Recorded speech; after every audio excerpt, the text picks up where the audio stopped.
Hi, it's Booze Day, the 15th of Shocktober. What are you talking about? I'm not drunk. You're drunk. 20 Fright Teen. I love Usher. Yeah, Happy Best song ever. My Boo? Happy Alicia Halloween. Keys? Happy Halloween, Xbox. yeah. Happy Halloween, Xbox. Giant Bombcast. Hello. Hi, Sweet. Hey. It's the middle of October. here at the Superstation. The what? What? Superstate. TBS? Yeah, The Tuesday broadcasting system. That's right. Here we are, Every Tuesday without fail. 6:05 p.m. That's right. What's up? Just kicking it. Yeah. Chilling. How you doing? Pretty much. Yeah, It is kind of chilly. Chilling like Yeah. Villings. That's the saying, right? That's exactly what they say. Okay. That's what they say? Oh, I have not transitioned into my cold weather wear yet. Oh, but Mm. today was the thinking first about day it. Yeah. of driving in. I was like, man, I got to turn the heat on in this car. Yep. I wore a hoodie in for the first time in a couple months. But it will somehow be like 85 degrees later today too. So it's Yeah. you know, that is the Also, the earth will open out from under us. Was there an Swallow earththquake everything. today? There were two. I did not feel There it. were two. last night. Yeah. Well, they were basically apparently they were like on top of each other. It felt like one really long one, apparently Yeah. it was technically two separate earthquakes, like very back to back. Wow. It's like a 4.5 and then a 4.3. Yeah, I thought it was just the wind. Like I heard the windows rattling, and I'm Yeah. like, shit, it's windy outside. And my wife was like, no, the entire house was shaking. I'm like, oh, Yes. I didn't know. Someone I know who has lived here their whole life said it was the longest one they've ever felt. It was Really? crazy. For me, it was just It was like at least 10. I got like a second and a half. Oh, well, it was I in just like boom, boom, boom, boom. it was Boom, boom, boom. epicenter was in the East Bay, Yeah. Okay. like Pleasant Hill, I think they said. Yeah. Anyway, that's less than fun.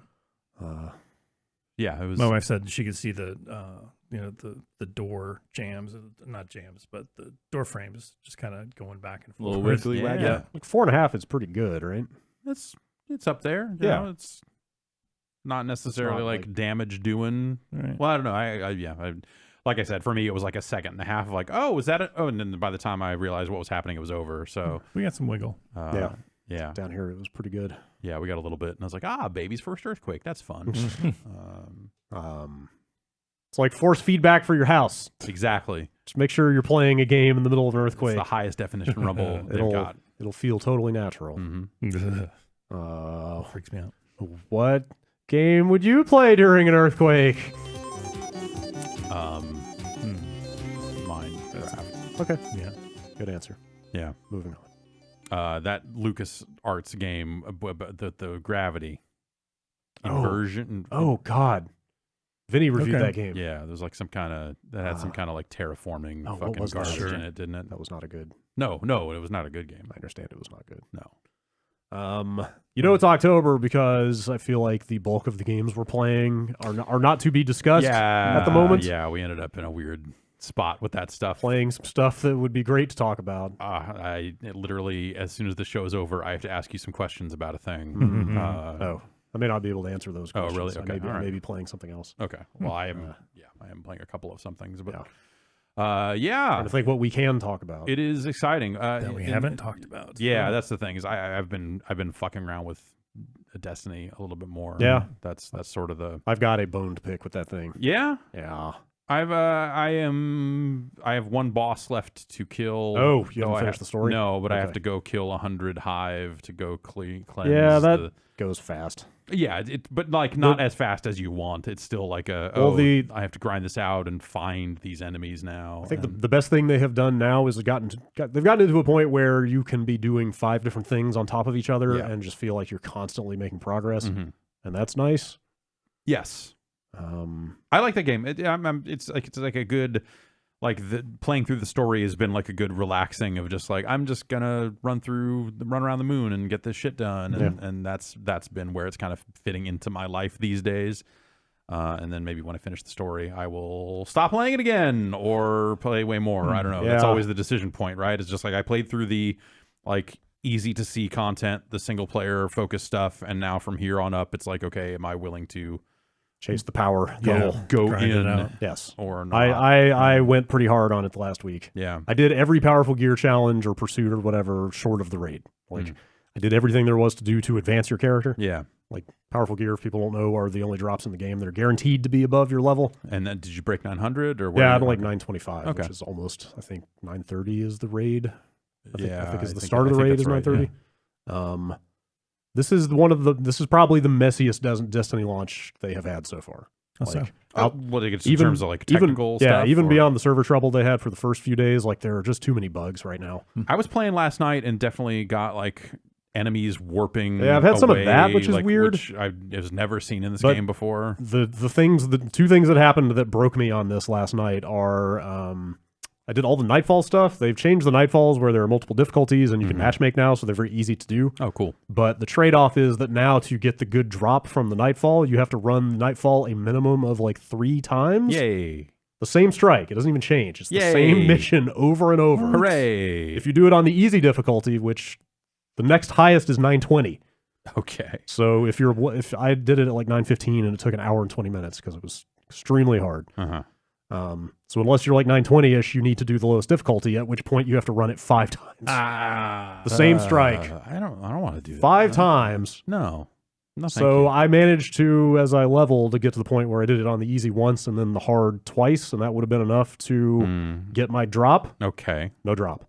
Apparently it's bugged. Dope. And I found out after I did all this, I found out it's a known bug. Like, if you do the Nightfall before the Vanguard strikes, I hate when that happens. or I'm sorry, it's the other way around. If Yeah. you do the Nightfall after the Vanguard strikes, you don't get the drop. Way to go, Brad. Cool. Like, thanks for there's 2.5 hours of time this week running the same mission Well, if over you and didn't over enjoy doing to it, get then why nothing. did you do it in the first Like place? it was like it's hard enough that it Yeah.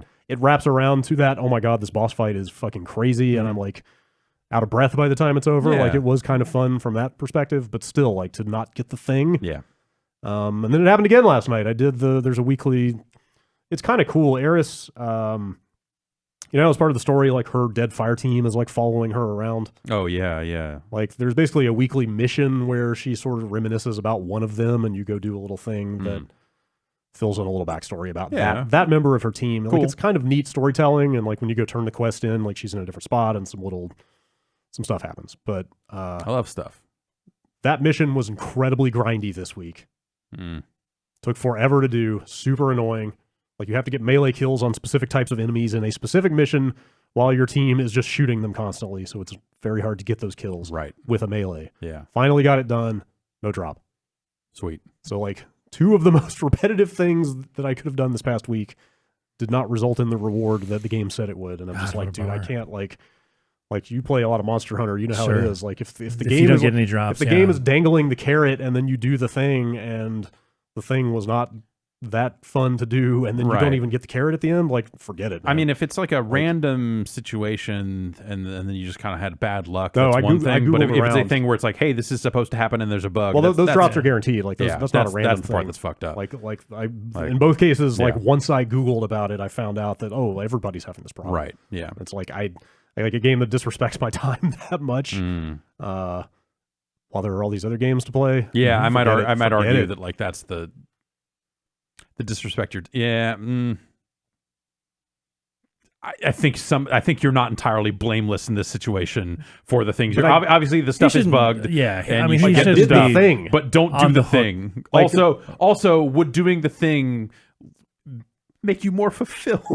I enjoy as a person. I enjoy playing the game enough that, Yeah, that when you mix in, because like it's fun getting new guns, it's Exactly, fun trying new totally, stuff yes. out, and like there's more to try out now than there has ever Okay. been in this game. As long as you're still like enjoying the moment to moment, like that's always the point when I punch out of Destiny is that thing of just like, all right, I've done all this stuff. Like I could keep doing it, and I really enjoy the shooting and I like my character and like the look of the game, all that stuff. But at some point, it becomes that thing of just like, okay, this is about to become no longer worth my time to keep doing it. The thing, I that's guess, when I back away. The context I didn't give is that I think that both cosmetic and mechanically, all the ways you can customize your character now are so much better than they have ever been. That's what's keeping me playing it still. Like the amount of ways that you can tweak. Because they added the stats back in for melee, grenade, and like class ability, super, and all that stuff, and you can really, really get in there and tweak everything. Like that's all part of the armor if you- system, right? Yeah, if you mouse over all that stuff, you can see down to like the number of just like here's how many minutes it takes here's to how, recharge like, this. here's how many more I need to get to the next tier where my grenade will now take 10 less seconds to refresh, and like you can really get in there and tweak that stuff to the point that like the stuff you want to be doing can be happening way faster. Yeah. Same thing with the weapons. You can customize like their abilities to a much greater degree than before. Yeah. Even the cosmetics, like Like now I don't care about what armor is dropping in terms of what it looks like because I can just make it look like something cool even if I hate it. Like it's fun to do all that stuff. Like I'm having a better time with that stuff than I have ever had with that game. So for it to just not work right. Yeah, like, I think the technical aspects of the game have just been rough. I mean, that goes back to like the launch day queues and stuff like that of just like, oh, it's a very different Destiny than what you're used to. And because that stuff has been mostly smooth. Like, they don't have the support of a major publisher anymore, and they, I'm sure, invested a lot of time and effort into making it free to play and all this other stuff. But still, like, if you're gonna alienate your most hardcore players by core functionality, and you shouldn't be on the hook for bugs like that. You shouldn't have to go out and research that before you play. It would be nice if maybe they've kept track of the stuff and know who didn't get the stuff and are going to go back and retroactively reward it or something. Right. So No like, way. I'm just gonna step back until another couple patches come out. I think it's safe. Do that Vex event if you just want fucking loot. Like I love you just loot. want look like at my face. It takes like 15. This is the face of a man who loves loot. It takes like 15 minutes, and you'll have like probably 8 or 10 new items by the end of it. Like it's crazy. Items is my middle name. Yep. I like items. Yeah. But that's mostly what I've been playing in terms of like recent releases and stuff like that. I've been fucking around with my Mister a lot lately. That's that FPGA based open source you brought that device. in, and it got bigger. Yeah. What the hell? It doesn't fit in a case anymore. Right. I replaced the USB hub on it with something that attaches a little more elegantly, which makes it easier to travel with it, except for the part where now it doesn't fit in the case that I had. So I need to investigate new case options and see who's selling what, because I don't have a 3D printer. I'm not going to 3D print. Who's selling a triple decker? Yeah, who's got that hot triple stack case that fits the IO board and the USB board? That's what I want to know. Let's just go to the library. We can use their 3D printer. Yeah? Yeah. Wait, library has a 3D. Wow. Yeah, most libraries have 3D printers now. No way. Yeah. What? You used to show up with a library Not card my and like a file that libraries. you want to print, and then just pay for the plastic, or what? Totally. Wow. Man, that's nuts. Libraries are great, yo. They got DVDs and shit. Oh, I agree. Yeah, we get Blu-rays from our library all the time, but I didn't know about it. I'm going to start 3D printing Blu-rays. Yeah. All right, now we're talking. Yeah, start making some real money around here. Yeah, I'll find some blueprints. We'll print shit out. Yeah. Okay. All right, I'll look into see if anyone's got a design out there, or if anyone's modified the existing design. Okay. For that stuff, but also an updated RAM standard was released not that long ago, and I got I ordered RAM as soon as I could, and of course everyone else did. So there's the major the people in that scene that are selling, that are soldering and selling the goods themselves are backed up all to hell. So it took me some time to get it, but I got that in. And what does that RAM upgrade get you access to? More Neo Geo games. Okay, sure. So Like that thing plays exactly. So that plays Neo Geo games now. So Mark of the Wolves works now. Basically, the full Neo Geo catalog. At first, it was like you can play basically up to like a Metal Slug 2, but games above a certain size just don't fit in what the RAM add-on was using before. So it doesn't get you like a whole like new generation, like you're not playing like I don't know, fucking Jaguar shit.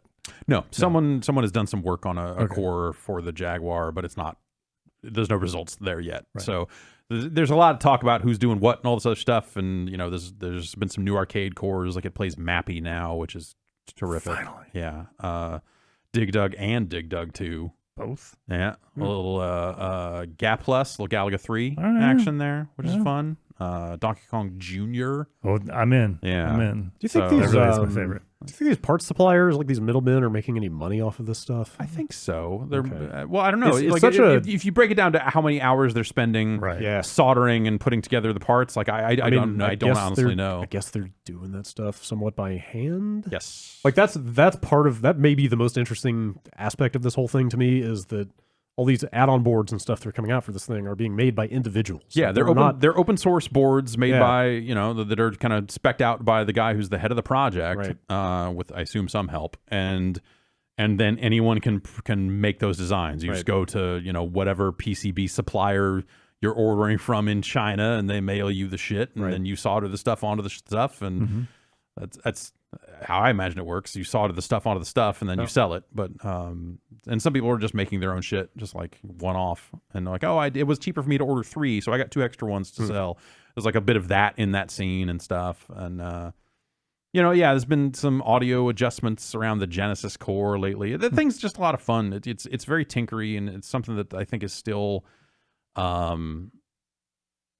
you gotta know your way around a file system a little bit and get all the software onto there. There are update scripts that make updating stuff once it's changed easier, but actually getting stuff onto it the first time is the stuff that it can be a little esoteric or has you hunting down large ROM packs and all this other stuff that make a GitHub account. You don't really need. Yeah, make a GitHub account, download Cordis, compile your own cores, fucking go nuts. What is it? MrFPGA.org, I think, is now redirects to that GitHub page if people want to research a little bit more themselves. It's fun. It's not that difficult to slap that stuff together. Yeah. Once you're buying the parts. I'm not saying like go out and solder your own shit. Like I can't solder to save my damn life. Actually, I haven't tried. I have not tried soldering anything in decades. It's definitely a learned ability. Yeah, like, you can't. I'm not going to say everybody has it in them, right? Because I've seen some people are keep trying and they just they're not gonna, exactly steady hand, a magnifying glass, good work surface. I think I've lost my ability just because I've lost feeling in like a lot of my fingers and my eyes sides going. I haven't tried in a long time. Shit, I wonder. God, if I lost that. Yeah. What kind of a man am I? If you can't mod a PS1, what are we even doing I've still got the cheapo Radio Shack soldering iron from the late 90s that I bought to mod a couple of PlayStations with. Nice. The tip is kind of bent on. You can get get good stuff for cheap now. Totally. Like I was looking around, I almost was going to build like an external just analog volume control for a stereo system. And like you can get like a nice like modular tip, like fine tip soldering iron for like $30. You can get like clamp on magnifying glass and like that's got arms on it that hold tools for you and stuff like that. And if you get good at that stuff and get to the point where you can make a lot of these things yourself, that's pretty good because it feels like every project in the retro scene these days is just like another $200. It's like, oh, do you want like a 8-port SCART switch? That'll be $200. Do you want an open source scan converter? That'll be a couple $100. Yeah. Do you want a replacement GBA screen that's like way better than the existing one? Like, I got pretty deep into looking at that stuff for a while, and I haven't taken the plunge. But like, do you want to HDMI mod your Dreamcast, or like I guess we use that DC HDMI on our Dreamcast stream. Peter Brown brought in his. Peter has. I guess they are working on one for the PS1 now. Wow, which could be kind of cool. It's there's so many wild projects out there. Those Game Boy ones in particular, I really, because who doesn't have a couple of Game Boys in the closet? Right. Yeah. At this point, you're basically getting an entire new housing for the thing. You're basically just harvesting the circuit board, the main board out of the Game Boy. Like it's a new screen, new enclosure, new covering for the screen, new everything. Yeah, and it's like nice, like high end IPS LCDs and stuff. Or you could wait and see because I think. Analog's been teasing a new device that at least the people in the Discords I'm in seem to think is going to be handheld related in nature. So maybe there'll be a new way to play Game Boy games any day now. Damn. Analog lost me when they made it clear that they were going to be doing discrete single platform devices from now on. Like that's just too much. Like I don't need 8 new devices. Yeah, I agree. The stuff they've done up to this point, like I did not buy the Genesis that they put out, though it looks very nice. Yeah, totally. Also, it's a nice in product. part because the Mr. plays those games very well, and it's open source, and I like all that aspect of it as well. So the thing about like this crazy digital, generalized future we're in that I like about it is that you can consolidate so much into so little. Yeah. Like a Mister is the size of like a deck of cards or something, right?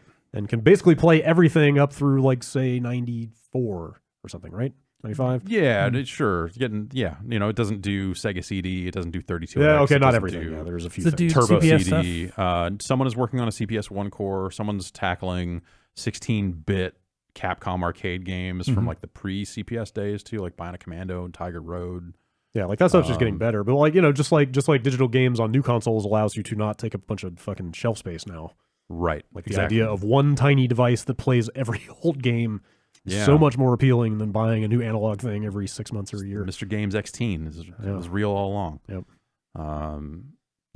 That stuff's been exciting to watch as it takes shape. And something about the fiddly nature of it, of just like, sometimes you download it like, oh, this core broke all this stuff, and the Amiga core is now weird, but when it does work, it now plays these games that it didn't play last week. And so watching that stuff come together and watching like people, it's an adventure. Yeah, watching people like put their heads together and share information and to do this in this like open source fashion has been fascinating to watch. Sure.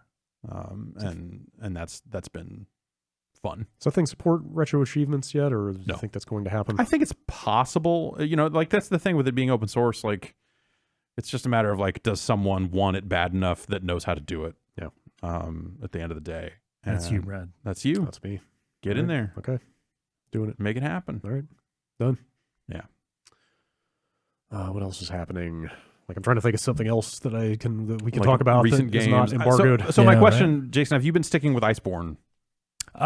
No. Are you waiting for PC? I'm waiting for PC now at this point. Like, they added Rajang. That's the big, gorilla looking dude. And I really want to fight him, but it would take some time for me to like get to that fight, because he doesn't just like, I can't just go and fight him. I've got to, there's a list of things that you have to do in order to like and you're going to wait for that to happen on PC. Yeah, exactly. Yeah. Okay. So it's going to be a while, but yeah, I got my hands on it. I haven't tried it yet. Did you walk through the snow yet? No, I haven't tried it at all yet. Oh man. Yeah, it's okay. It's but like I made more progress on PS4 than I did on PC. Like I did start playing it over again on PC, and I was like, "This is foolish. Why am I I'm doing just not this? gonna." I get it. I don't quite like this game enough to do that. But I am gonna mess around with it at some point and check that stuff out. Did you get the new Guardian armor?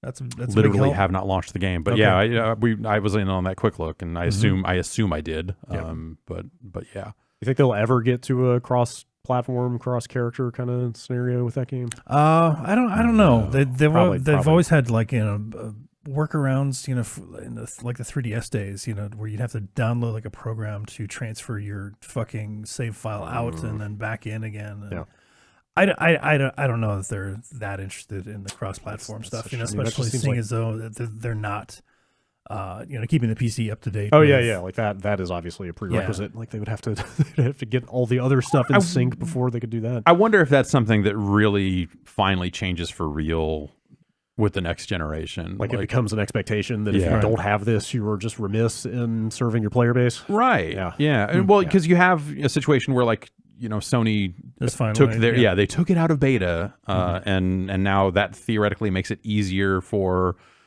developers to support crossplay on Sony's platform.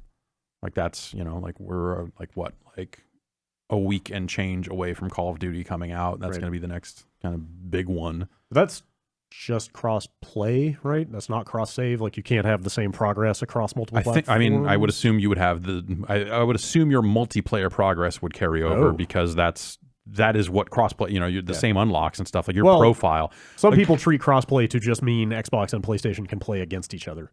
Oh, right.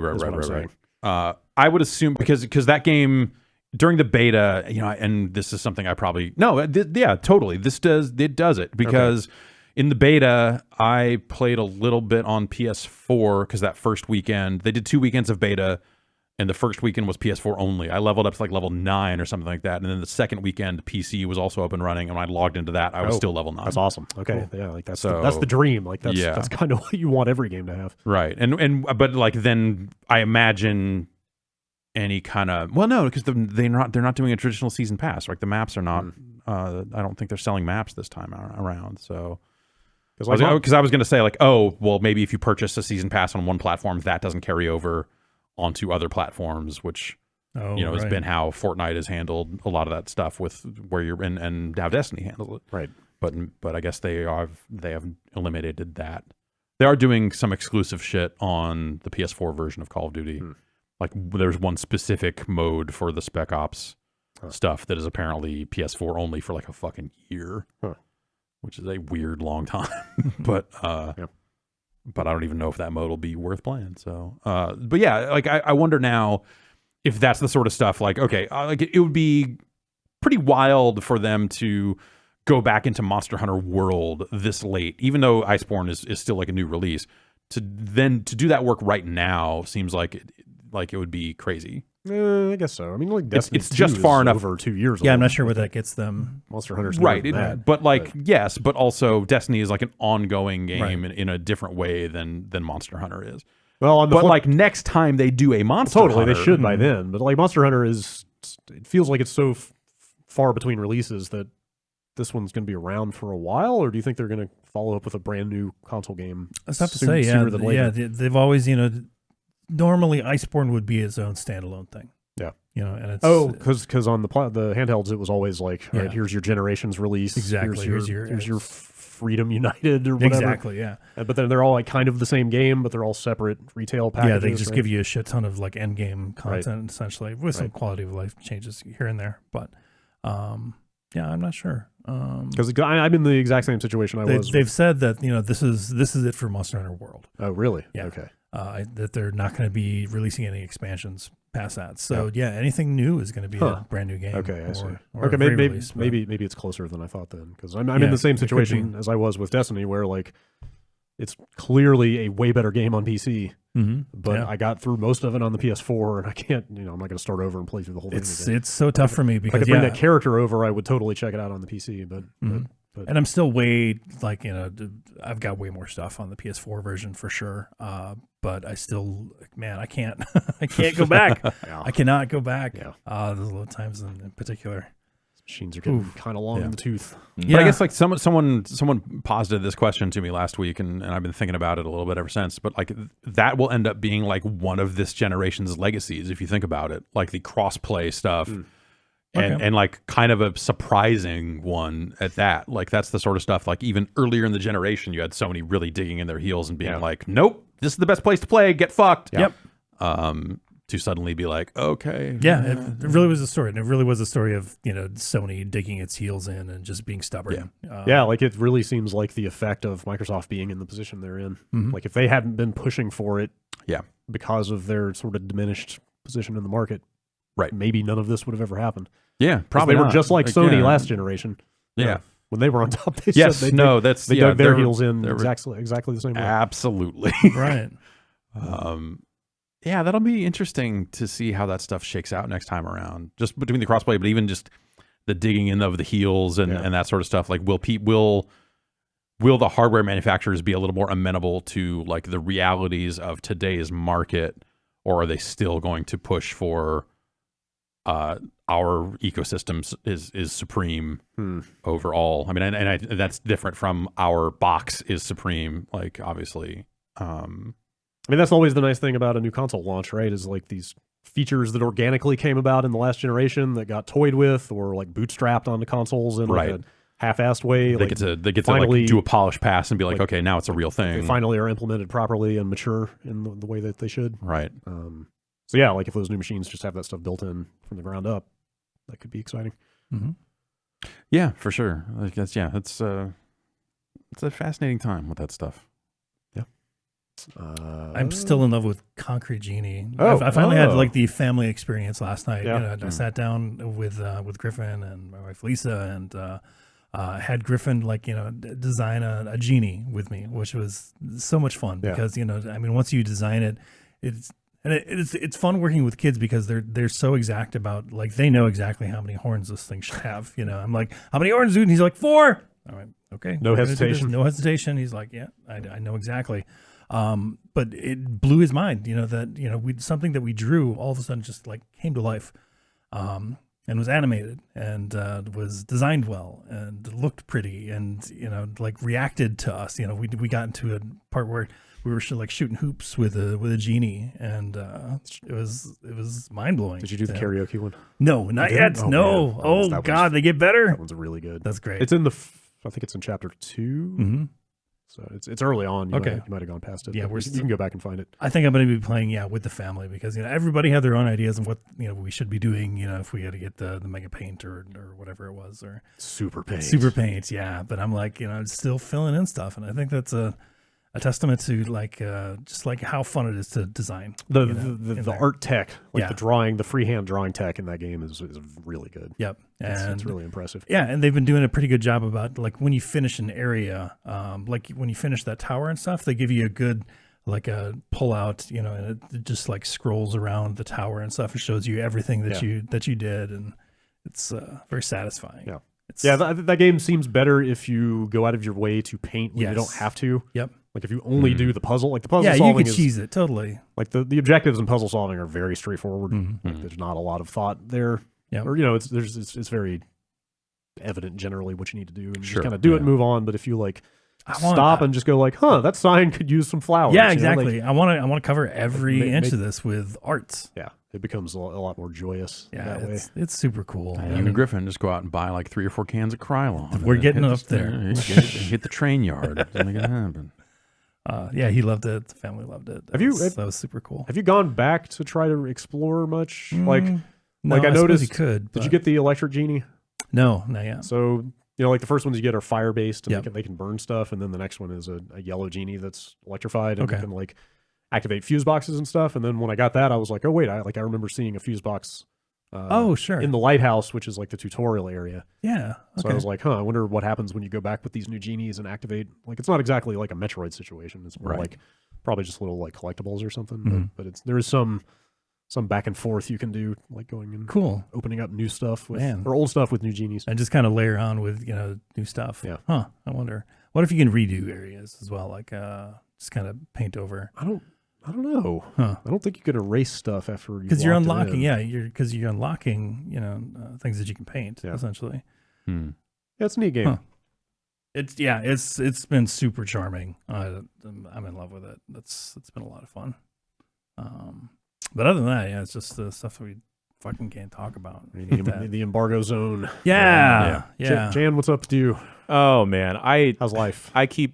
So I've discovered remote play for the PS4, and I knew you could totally do it on your laptop or whatever, but I now realize because of the iOS 13 update, you could do it with your phone and then connect your PS4 controller to your phone. Also with Android 10, I think, they just released that ability as well. And then that kind of coincides with the PlayStation update 7.0, I think, or something. But yeah. So it's a little more widespread, a little more. And now, for whatever reason, it's more stable on my phone than it's been on my laptop. So now I'm just playing Final Fantasy XIV till I completely knock out. And I've never fallen into an MMO hole before, like the random fetch quests or whatever. And when Jeff and I were streaming like the early stage of it, like a couple months ago now, we were skipping through menus and I wasn't really caught up in any of the story or whatever. Totally, yeah. But now that I'm actually paying attention and reading through it, and it's like there's barely any voiceover over anything. It's just a lot of menus skipping through. But now that I've slowed down and I'm actually reading everything, and now I'm trying to stop all these pirates and helping these farmers, I hate how much it's grabbing me. Yeah. Oh no. Because I really want to get to Shadowbringers, and I've talked with a couple friends, and they've told me a bunch of varying things of like, buy the level skip, don't buy the level skip.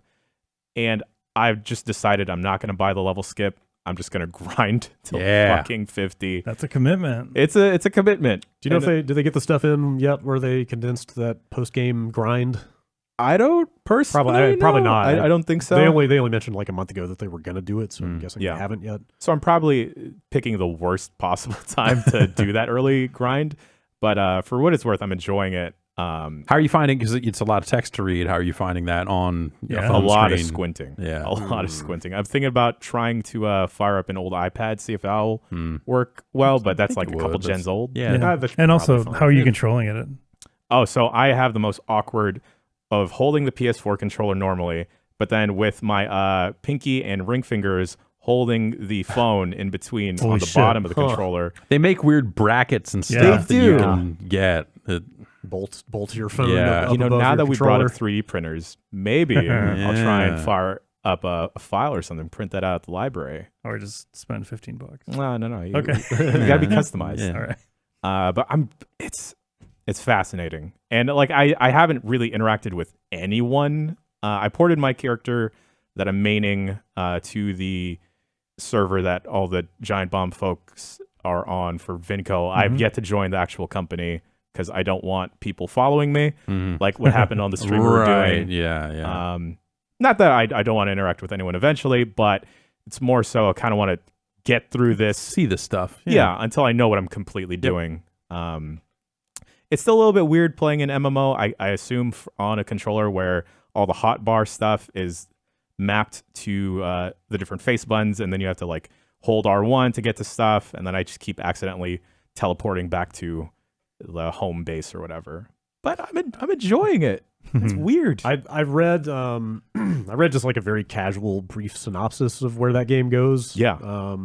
Later on, that sounded very intriguing. Yeah. Like, some stuff about like oppressive imperial governments and resistance. And I'm to seeing them parts of that in like the early bits of the story. Like it sounded like a level of nuance in storytelling that most MMOs do not come close to achieving. Yeah. And I've seen multiple people saying like, this is the best Final Fantasy story I've ever played. That seems like a very bold claim, especially with the Shadowbringers expansion. Yeah. Specifically saying that is like the end all be all for future Final Fantasy games, and just weird if they're going to take that into account into the future of the series, or the quality of Final Fantasy stories is highly subjective. Fair enough. Some people would probably definitely agree with that. And I really want to get to the Yoko Taro near dungeons. Did that come out? Yes. Okay. Yeah. There's something about trains. Then someone told me there's Final Fantasy Tactics in it. I just need to get into it. Do you get to suplex the train? No, I haven't got to suplex it. Really? You would think, because they've been doing a lot of fan service with this game. Yeah. The train, my understanding is the train is in there, but okay. you can't, I don't think you can suplex it. Man. And I keep seeing people rolling around in the car. Jeff, I missed the window to get the car. Damn. You got your fat black chocobo?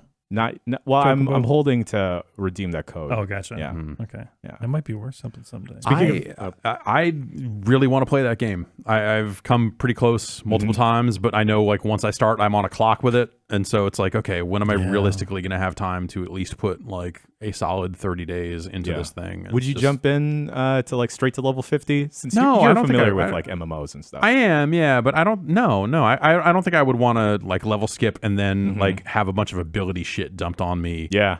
Without like, I want to build a character along the way. Like that's the whole point. Totally. So if it just becomes like, here you're level 50, I'm like, I don't know how to spend these points because I don't know what I'm going to even be doing.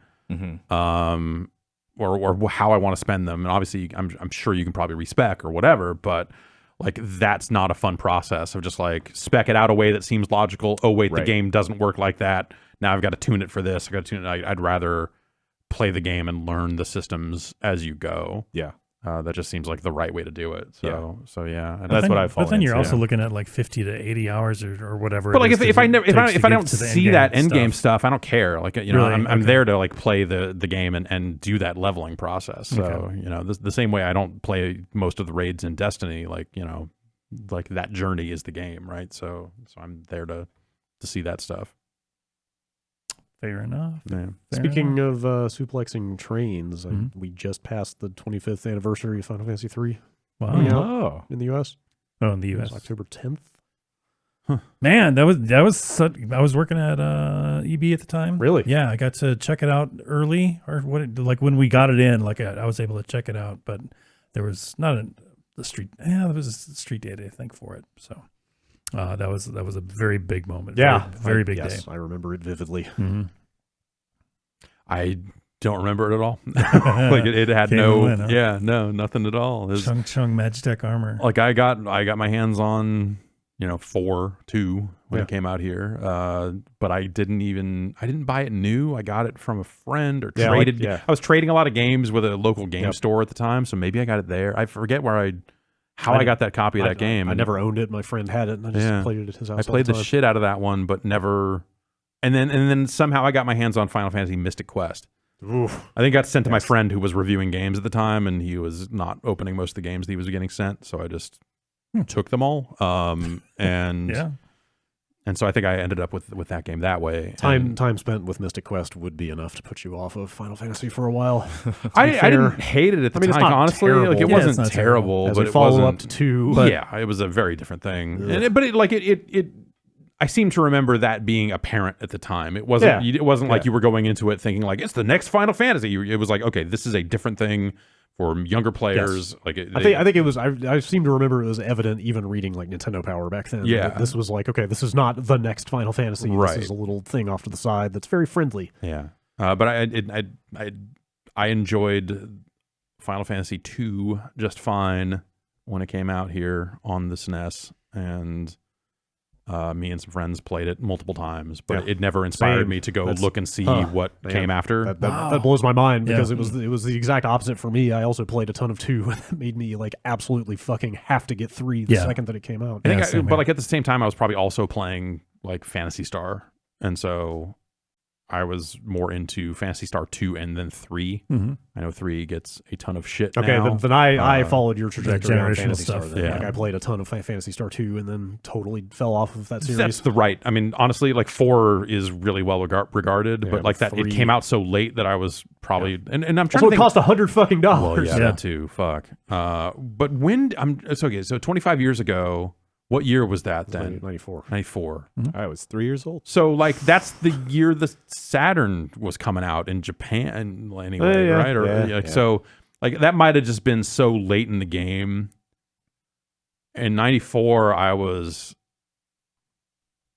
working at a magazine at that point, and we had we had like a 3DO and other stuff. So, like, it was apparent that like the generations were shifting. Well, yeah. And I was playing a ton of PC games at that point. So there was a period where like probably sometime in 93 where I was like, I'm kind of done with this Super Nintendo.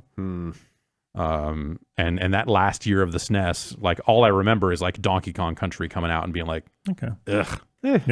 Like done with this. I'm already playing way more responsive and cooler looking games. But I mean, like Super Metroid also came out in 94. Like some of the, Chrono Trigger didn't come out until 95. Totally, like some of the best SNES games. Absolutely. Came I'm not saying that they were all bad or whatever. I'm just saying that like from my perspective, I had started to shift onto Mario, like the PC and then other console platforms. Mario RPG came out in 96. Wow. Yeah, that was super late. Wow. Yeah. Like I was still playing all those games just because there was so much good stuff happening on the SNES. Like I also was trying to move to other platforms, but some of those games were undeniable. Yeah, but at some point, still playing a lot of Doom. Like at some point, Quake came out, and totally. Like I was playing all that stuff too. Why would I play any of that shit when I could just be playing more Quake and downloading more Quake mods and playing more Quake? And then Quake World came out, and then I got a cable modem. And I very handily played Mario RPG and Quake almost concurrently. Once Quake came out, like I kind of stopped playing other games for a good long time. I got to that point too. But and then I started working here, or started working at GameSpot, and then you had to do console stuff, right? No, well, yes. So I was still playing console games. Like when the PlayStation came out, I got one at launch, and like all that other stuff. But I started in '96, and like the first day I walked into that office, it was a bunch of people fucking sitting down playing Quake on a LAN. And I was like, oh shit. Oh yes. Fucking finally. Will they let the console guys play Quake with them? And then they did. And I was like, oh, thank God. And it was nice to finally play Quake and be able to yell at people. That was huge. I could see that. There's one guy who put a coffee cup on his space bar and had the space bar mapped to run forward. Just let it go. That was just how that dude played Quake. It was just like, what the constant motion. Just bizarre. that is one way to go. But Quake robbed me of a lot of other games in retrospect. That happened for me too. Yeah. But we got any other games? No. Yeah. No. That's frankly, no. Stay tuned. That's most of what I've been playing. Stay tuned until I popped Code Vein in for a little bit. Not the biggest fan for me per se. I've got a few people on my friends list that are just in love with the game, and I don't get it. I tried really hard to like that game, and it's just didn't sink its fangs into me, I guess. It looks very pretty, and the character customization's like off the charts, but all those eyebrows. Like when we were doing the quick look, you were skimming through all the pages of eyebrows. It took 10 seconds to go through that. It took a very long time. And it was one of those games where it's like kind of like a WWE game where you're just hitting randomize on the character generator for forever. And like everything looks completely different than the last. Did you see the WWE, like the shots of the new WWE game? Like, doesn't it what the fuck? Garbage. Really? Okay. Like 2019, I remember thinking it looked pretty good. like in screenshots, you're like, that's a really good looking John Cena. Yeah. You know, and in motion, you know, if you squint a little bit, it does the same thing the NBA games do in terms of just like, man, these character models look fucking great. Yeah. It's really cool that they spent the time getting all that stuff right. And then this year's game, I think they just had an event for it that they, you know, so there's been a bunch of shit hitting about it. And it's just a lot of wild, like for pre-release, there's a lot of real negative stuff out there about it already. I don't know. It's normally people wait until the week it's out to start going like, look at how buggy and fucked up this game is. But they're already like, look at Bianca Belair's hair. It's all fucked up compared to last year where it worked way better. Like this is the first year that Ukes is not actively on it, I think. Or that's what it is. There's some change in development where Visual Concepts like took more of it in-house, I think. It's just the shading is real off. It looks messy. Yeah.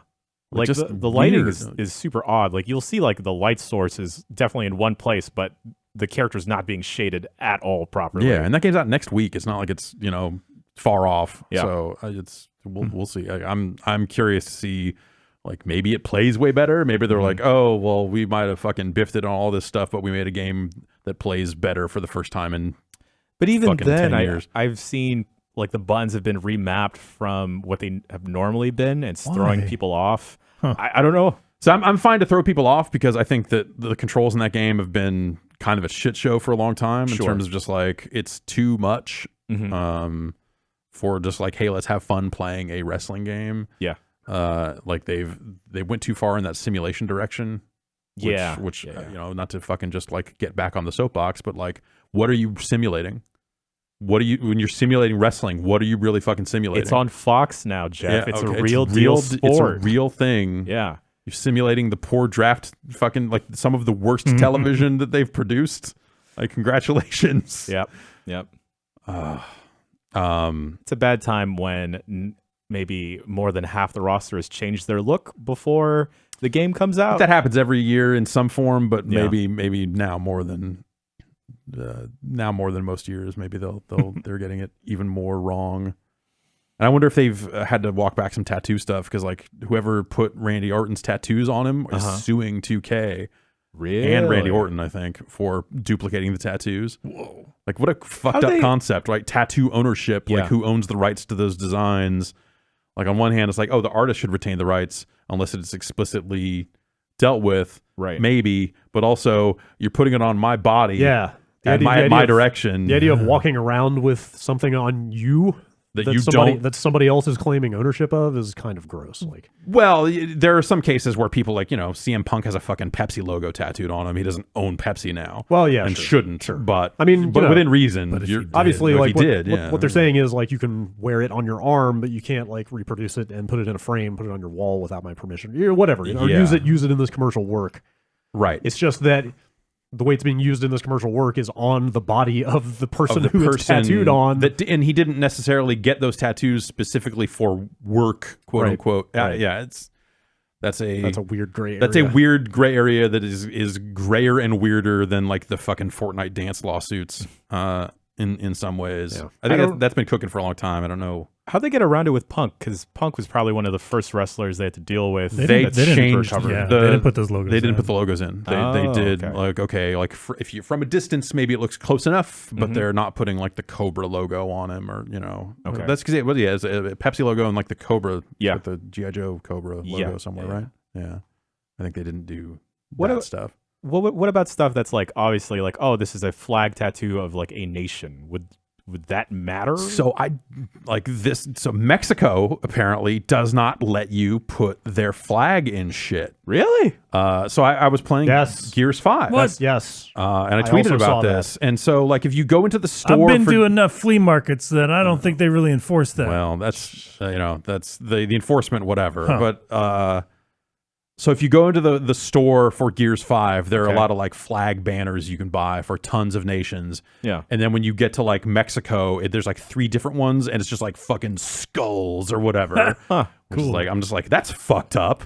And I posted, hey, this seems fucked up. And then someone DM me who worked on a separate project who said, actually, there's rules around how Mexico uses its flag and how they will let people use their flag. Whoa, we wanted to do a flag pack a long time ago, and we're not allowed to. Like there's just a specific thing around that. But I think a lot of projects, don't necessarily pay attention to it. And I don't know if there's been any repercussions for using the Mexican flag, illegally or out of step with their rules or whatever. But I don't know. Jeez. Yeah, right. Yeah, because like Batista got a giant like Filipino sun and star tattoo on his chest now. So now I'm wondering, like, well, will they have to blur that out or put something generic in the future? Not. I mean, that's his interpretation of the flag, or it's the artist's interpretation, or it's the artist. Yeah, it's a really messy, weird thing. Yeah, interesting gray area. Yeah, I want to see if they end up doing. Cause they're talking like they're going to do an AEW video game. And they have been teasing like they are contacting the people that were Aki back in the day. Oh. Yeah, or they've been teasing that they want to do a game in the old N64 style. Okay. Whether they get there or not, I don't know. But like that developer still exists. They rename themselves to Sin Sophia, I think is what it is now. They mostly do mobile stuff. Trying to get into the email account. We got an email about that this week that I wasn't going to read because the person didn't source where the stuff's coming from. I want to say it's like Kenny Omega and like the Young Bucks and stuff like that, like posting or in interviews saying like, oh, we'd like to do, it was very vague, like where this information was coming from. I feel like the information they've put out there has been very vague as well in terms of just like, we should contact those guys. Like, I don't necessarily know if they've even had conversations, but Troy in Colorado. Yeah, the way he phrased it was, it sounds like the former Aki team behind No Mercy is making a game for AEW. Oh, that's... I don't know if I would even go that far from what it sounds like, but it sounds like that's what they want to happen. And I don't know if that team still exists at that developer or how many of the people from back in the day are still there. Yeah, he says, I can't be impartial about my excitement, but I also realize that they haven't made a game like this for 15 years since Def Jam. Right, yeah. So what does a modern Aki wrestling game even look and play like? It's a great question. I think, like what they would be going for is that deliberate throwback style. So I think that they would just be like modern graphics, but still that hold down that grapple button and stumble forward and try and grab them. And like that same shit. Sounds great to me. Might as well do it. Yeah. I hear Ukes is available. All right. Man. I think that does it for games this week. I just checked. We can start talking about some stuff next week. Okay, cool. Some of the games of the season, which is exciting. The games of the season. Yeah. So stay tuned for that. But for now, we're going to take a quick break and then come back and talk about the news. We'll see you in a minute. All right, let's get into the news for the week. If you were going to be a video game... weekly news. Yes. If you were going to be a video game developer / publisher, I think Blizzard is the last one you would want to be right now. They have had a week... Currently, Yeah. Since last week, when they banned a player who expressed support for the pro-democracy protesters in Hong Kong and took away his prize winnings. And also fired the 2 casters that were interviewing him. They fired them? I thought they... banned, suspended, whatever. Yeah. Same. Okay. How the fuck do you ban, like, suspend a caster? Like, what, from their official event, maybe? Is that... I suppose so, yeah, because, those events are put on, officially by Blizzard. Yeah. Okay. These are Blizzard-run tournaments. It's not like an East Coast Throwdown or like a fucking... Yeah. Okay, then that's, like, ban or whatever... It seems like a weird phrase. It should be like fired, like you said. Like maybe that makes more sense. But well, at least in the case of the player, they were saying it was for 12 months, so he could come back eventually. Man, this story, the outrage over this shows absolutely no sign of slowing down. Well, fuck, like I'm not saying it should. Yeah. I am blown. Maybe I shouldn't be. I am blown away by Blizzard's statement.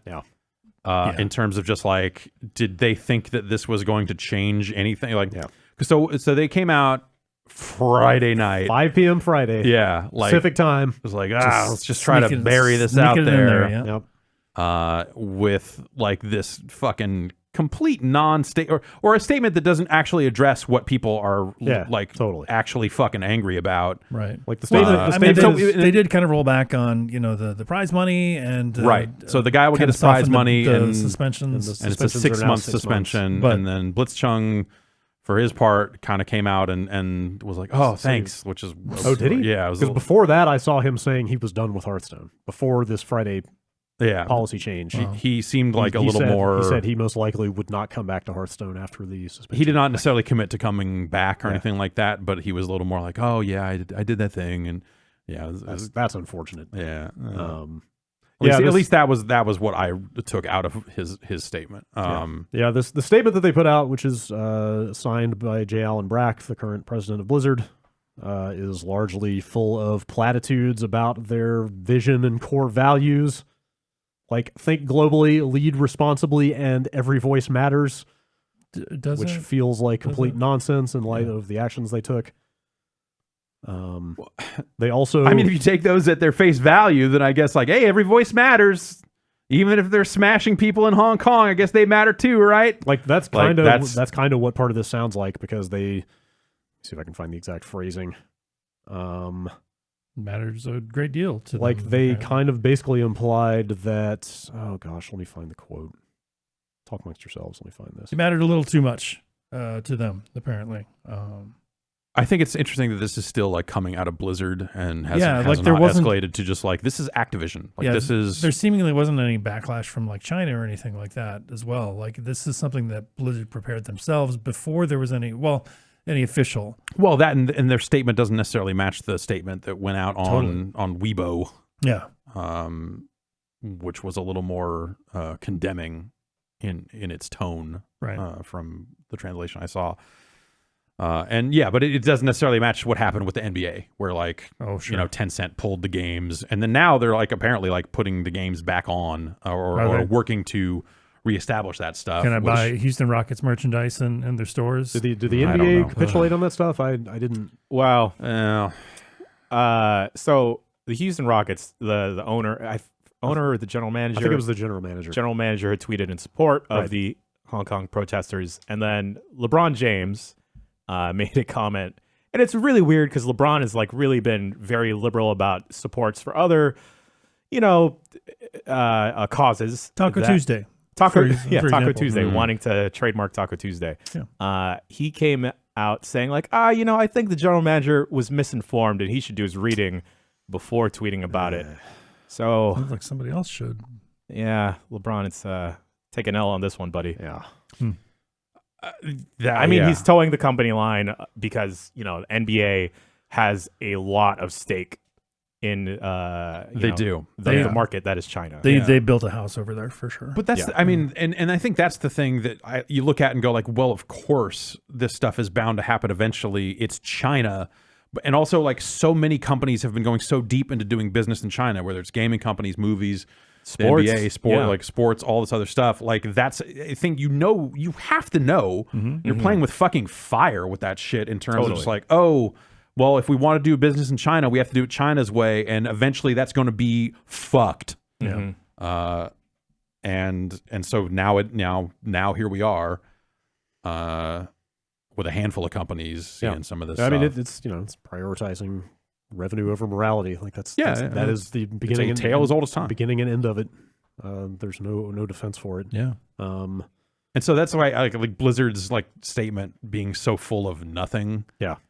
Is they try to try to make that like be like a statement that's going to solve anything. It's just bizarre to see. You just look at it and go like, why put out anything at all? They try to claim that they took action just because he expressed a political view.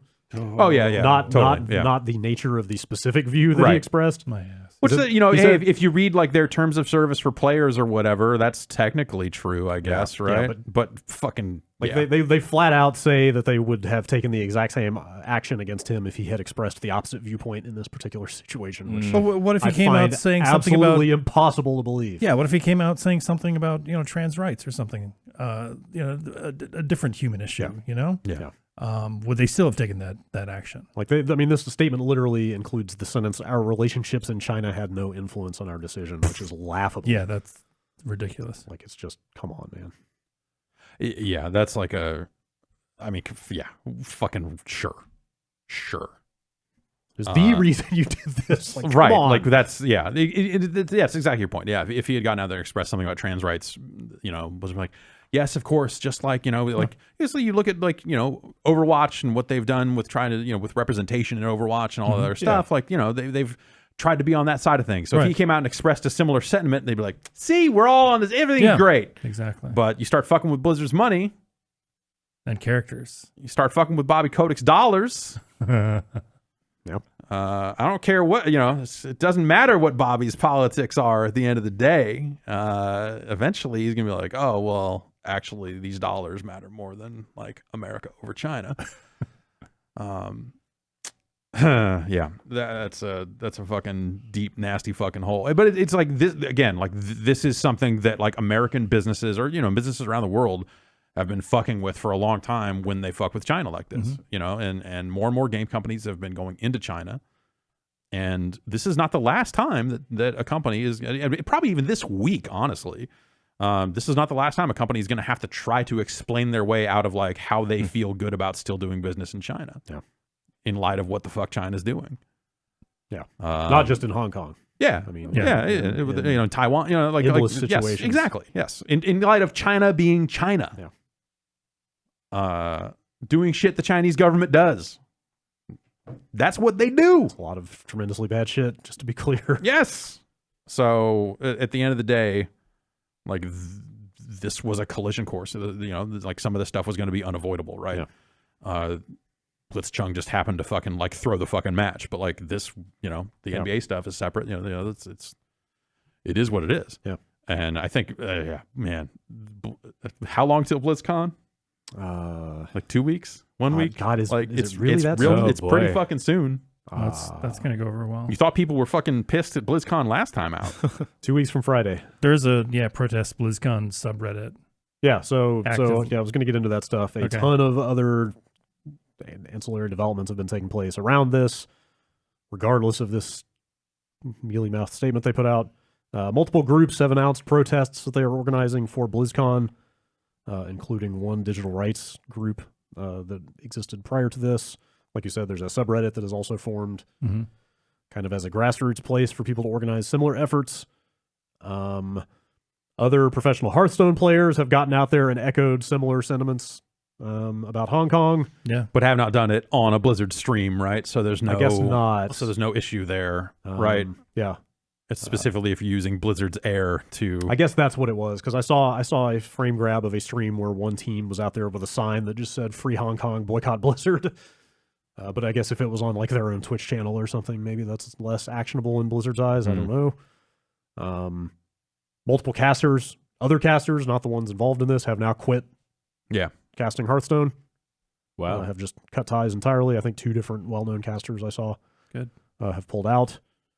A lot of fan art of Mei from Overwatch. Yeah, out there. A lot of people are attempting to turn Mei, the Overwatch character, into a symbol. The implications of that are really of a free Hong Kong. Yeah, really great actually, because is it Jinping?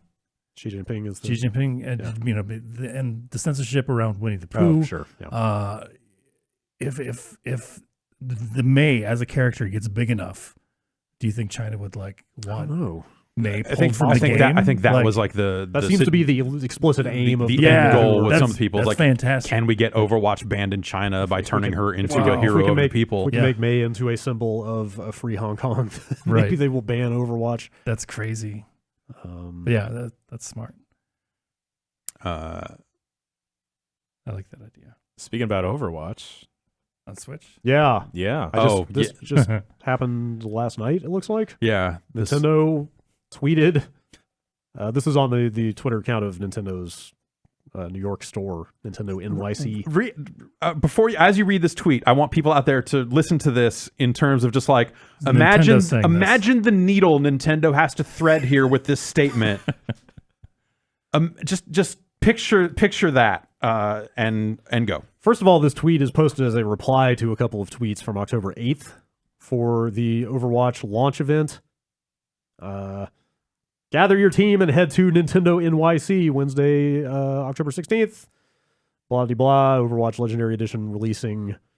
First 150 fans get to meet voice actors from Overwatch. It's a full on. It's a launch event. A multi-day like promotional campaign they've been running for this launch event they're having at their Nintendo World Store.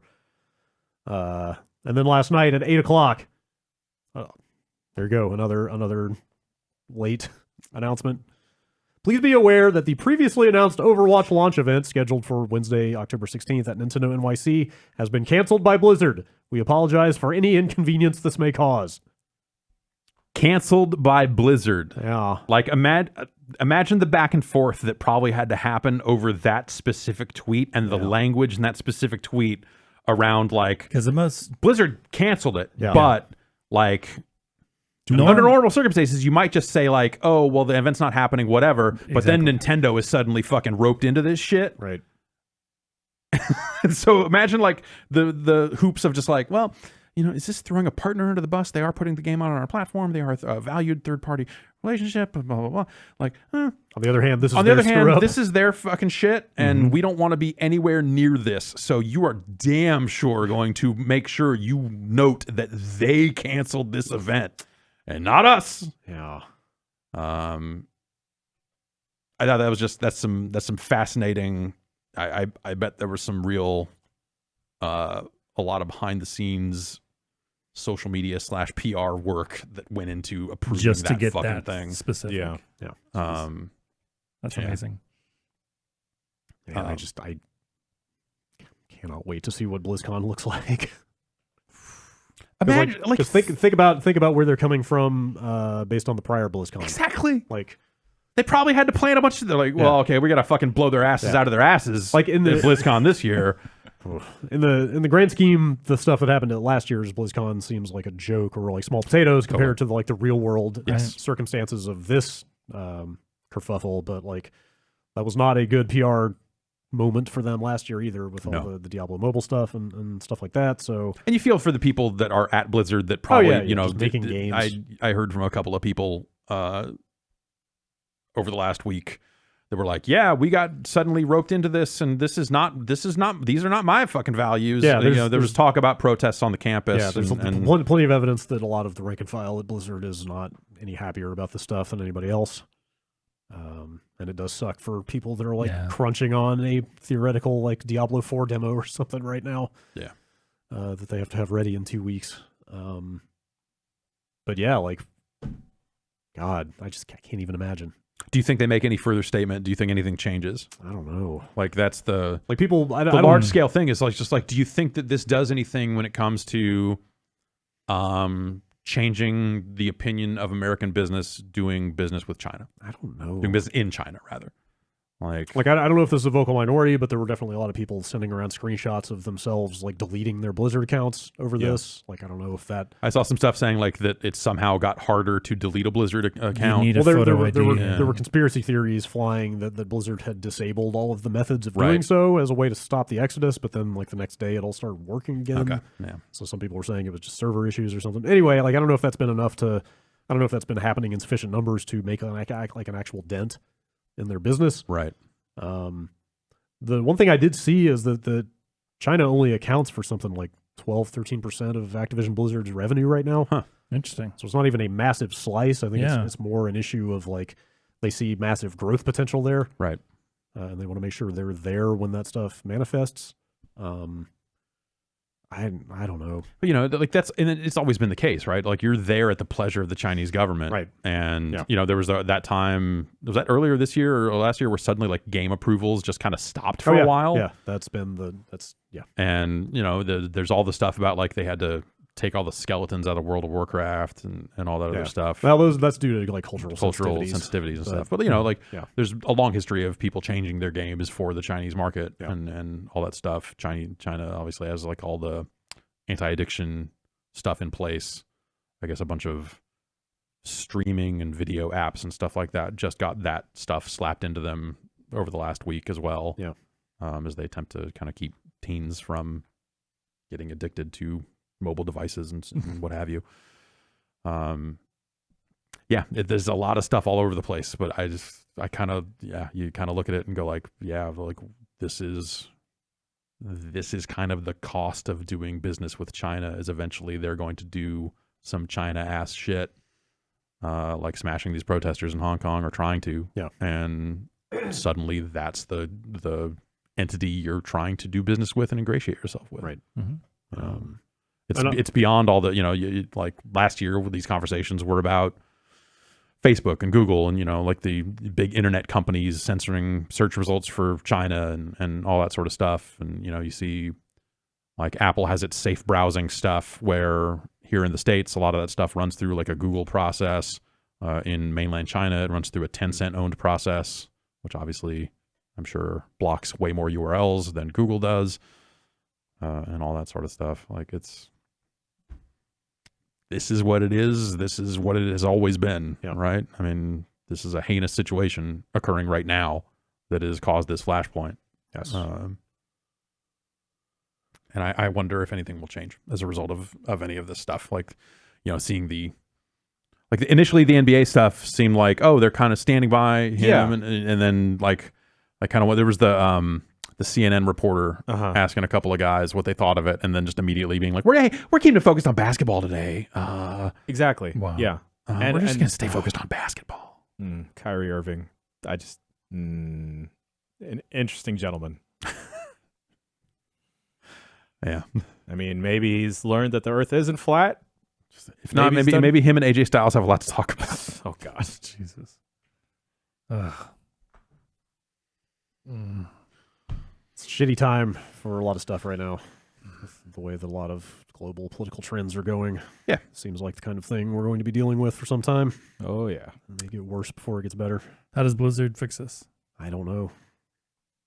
That's why I brought up the thing about people deleting their accounts. Yeah. Like, I don't know if it's really that much of an issue. Or what are they monitoring? Potential for lost future growth in China outweighs like business they are potentially losing right now from Western customers. But again, I don't know if that's happening in mass or not. I hate that's. It's this sort of thing. That's Like, what it comes down to. like Fuck. we are pretty far down the rabbit hole of talking about video games and the culture surrounding them, and there's obviously an audience of people that are plugged into that stuff, but like the vast majority of people playing Hearthstone have no fucking idea. They're never going to watch a Hearthstone tournament to begin with. So, like at the end of the day, I think, you've got your majority of users that are just not engaged in a way that they would ever even hear this news, or if they did, it would be so in passing, they'd be like, oh, what? All right. Oh, okay.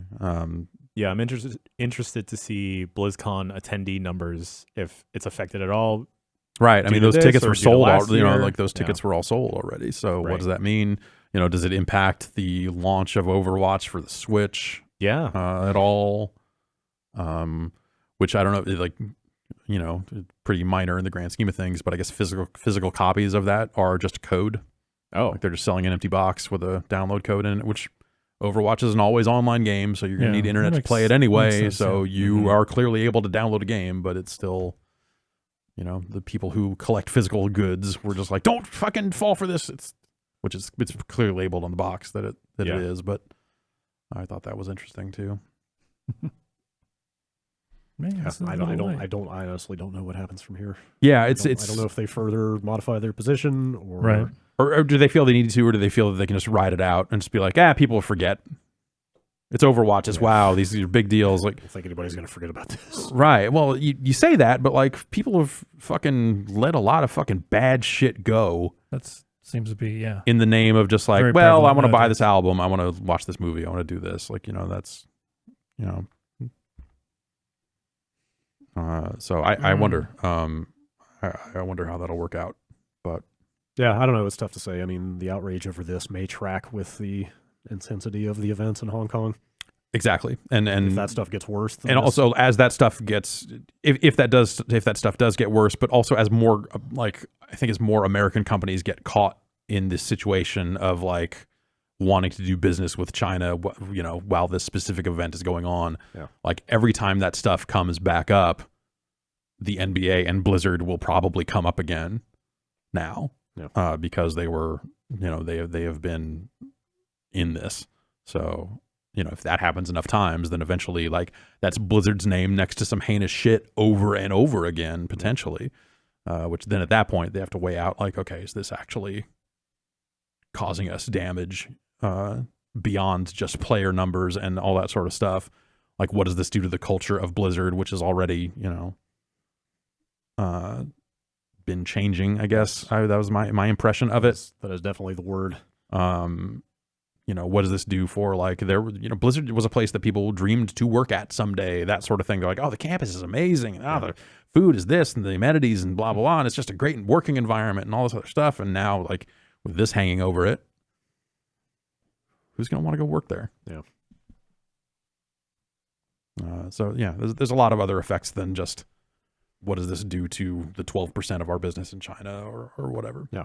Yeah. Speaking of other effects, other companies that might find themselves in similar positions to Blizzard have kind of been preemptively coming out and addressing the situation. Oh, right. Yeah. This was like Riot. Yeah. The Riot thing was like real, just like, who has come out and essentially informed pro League of Legends players that they are not to express, quote, personal views on sensitive issues during pro League broadcasts. And they're wholly owned by Tencent. Yeah, so unlike Blizzard, which is only partly owned by Tencent, Riot is just straight up a subsidiary of, wholly owned. I get not wanting to tear down a house that's been built, right? Like, you don't want people, going out there. And you want to control messages. That's a very corporate thing. But when you start stepping on people's freedoms, that's when you're crossing a line, I think. And yeah, totally. This is frustrating, especially in the light of all the other shit that Riot's been in the headlines for. For them to just like get out ahead of this and provide this kind of message. Yeah. It's not a good look. Yeah. But at the end of the day, who knows who's even calling the shots on that? Yeah, I know. That sucks. I guess for now we can say that we know who's calling the shots at Epic, and it's Tim Sweeney, because he says... But by a pretty narrow margin. He says, based on everything that's been going on, he came out and said, with regard to what Blizzard did, that will never happen on my watch as the founder, CEO, and controlling shareholder at Epic. So it's probably worth getting out there and saying that, because they also have taken investment from Tencent. Yeah, Tencent owns 40% of Epic. Oh, that's a higher number than I thought you were going to say. Pretty high. But yeah, but yeah, I guess Tim Sweeney is still the majority shareholder. So he still calls the shots for now, and it sounds like he doesn't see things the way the Blizzard does. So, of course, I don't know how big, I don't know how big Fortnite actually is in China, if at all. Yeah, I don't know. Yeah. So maybe that's easy for him to say. I don't know. Anyway, it doesn't seem like this story is going away anytime soon. So we'll have to keep an eye on. Yeah, we'll see how it goes with regards to video game companies specifically. I mean, but I suspect that, like I said, this is more companies will get caught up in this stuff. Yeah. Whether it's the way Riot did by trying to get out ahead of stuff, or having to react and all this other stuff. Like, this is, it's the way things are. It seems like things are going to get worse there just for them doing business, like even on top of, kind of widespread human rights abuses and stuff, which most companies seem perfectly capable of ignoring when it suits them. But like, there are new laws being passed in China right now about the amount of access that the Chinese government gets to like any data that you physically store in China on servers. I was reading about briefly yesterday. I didn't get too deep into it, but like there are even issues, just like logistical issues around exposing trade secrets and stuff that may make some companies think twice. I don't know. It's a messy, gross situation. Yeah. All around. Anyway, speaking of Fortnite, some stuff's going down with Fortnite.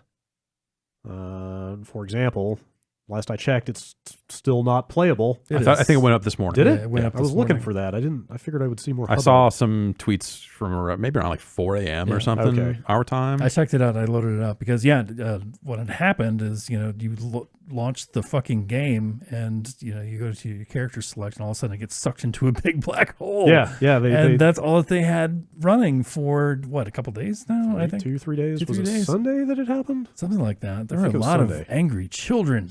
Holy shit. Yeah, like they basically had the entire game of Fortnite suck itself into a black hole and become unplayable. Mm-hmm. I guess they've been building up to this event for a very long time, like adding little things to the map and having weird stuff happening. It's like a fascinating way to put really like is. world building into a game that you think of as just like multiplayer, knock around, shoot dudes. Right. Like it seems like it's practically a full-time job to keep up with everything Fortnite is doing at all times. So like I hadn't seen a lot of this stuff, but like it sounds like the way that they just like trigger little events on the map and like kind of seed little Easter eggs here and there to kind of tease what they're I mean, it was stuff that started like innocently enough in terms of just like, oh, they changed up the map by having a meteor crash into it or whatever. And then suddenly you've got like, oh, there's a rocket launching out of the fucking map. What the fuck's going on? And then all the changes around that. They introduced an alien character that was leaving like audio logs around and stuff like that. And not to tie everything into Destiny, it's just it happens to be my exposure to this sort of thing. But like it seems like Bungie is lifting that concept because they're doing some of that stuff now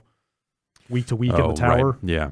I mean, MMOs have been doing. Oh yeah, I know. Events. Yeah. But the reason I bring it up is that like they're doing it in a very minor way, but even that is enough for me to go like, oh, that's cool. Like it's neat to see stuff evolving over time. So like to see how fully Epic has realized that technique. Yeah. Over like such a long period of time and in such a like a grandiose way at the end is like super impressive.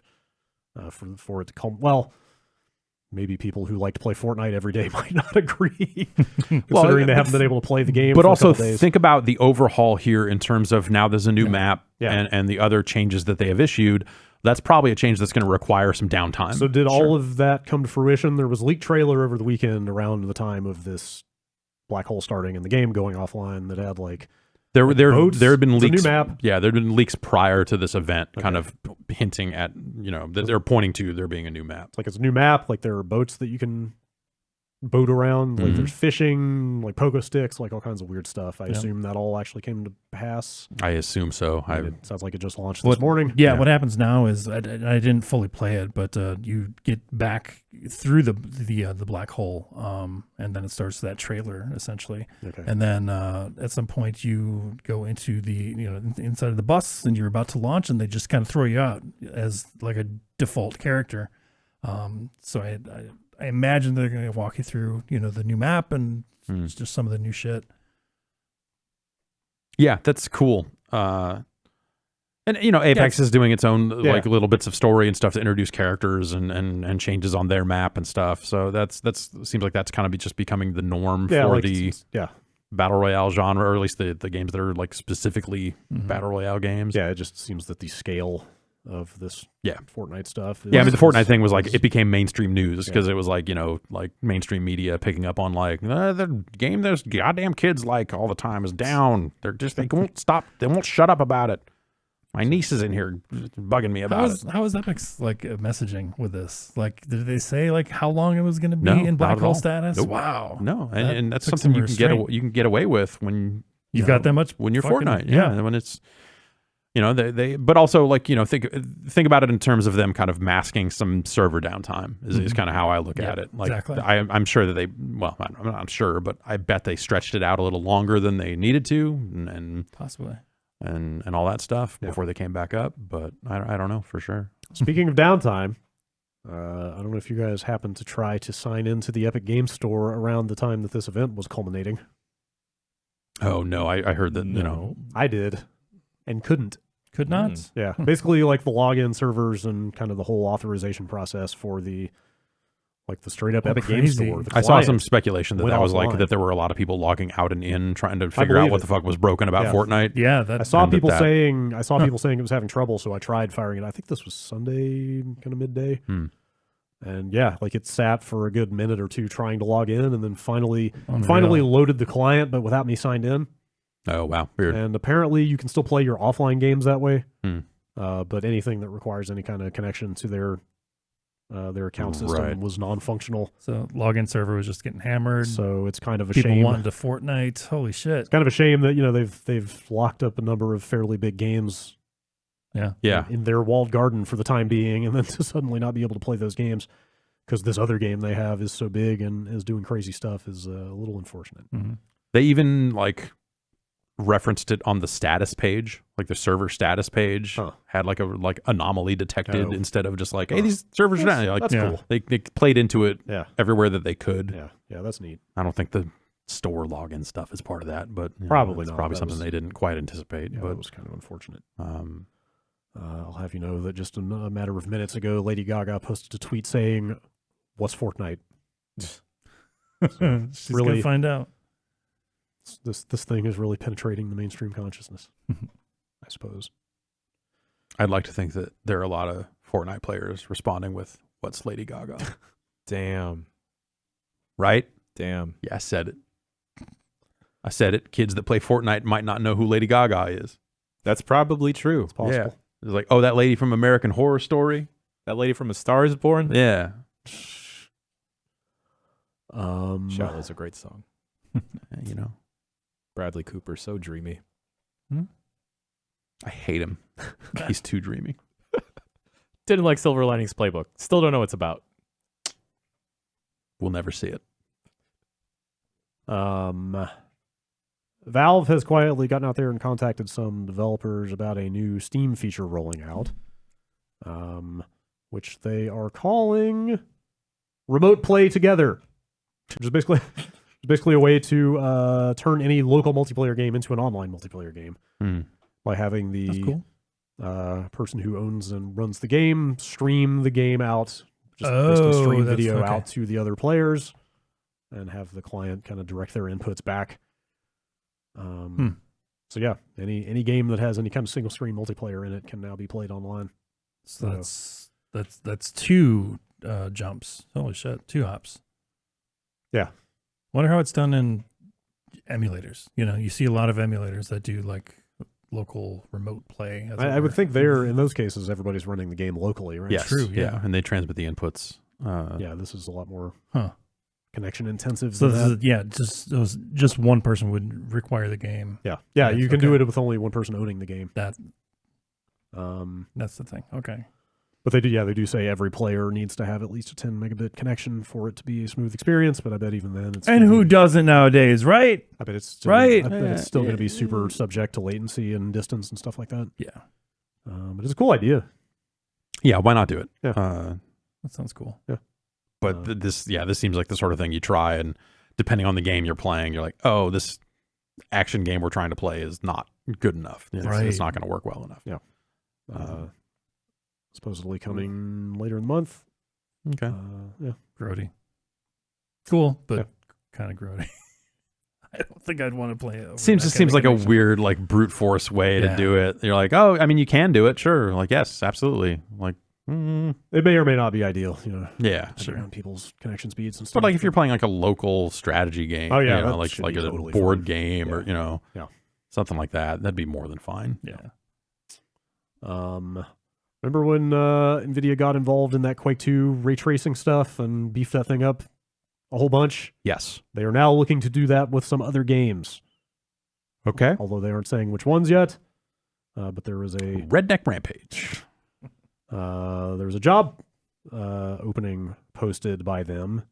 First of all, I didn't know they had a studio they call Lightspeed Studios internal to Nvidia that does stuff like this.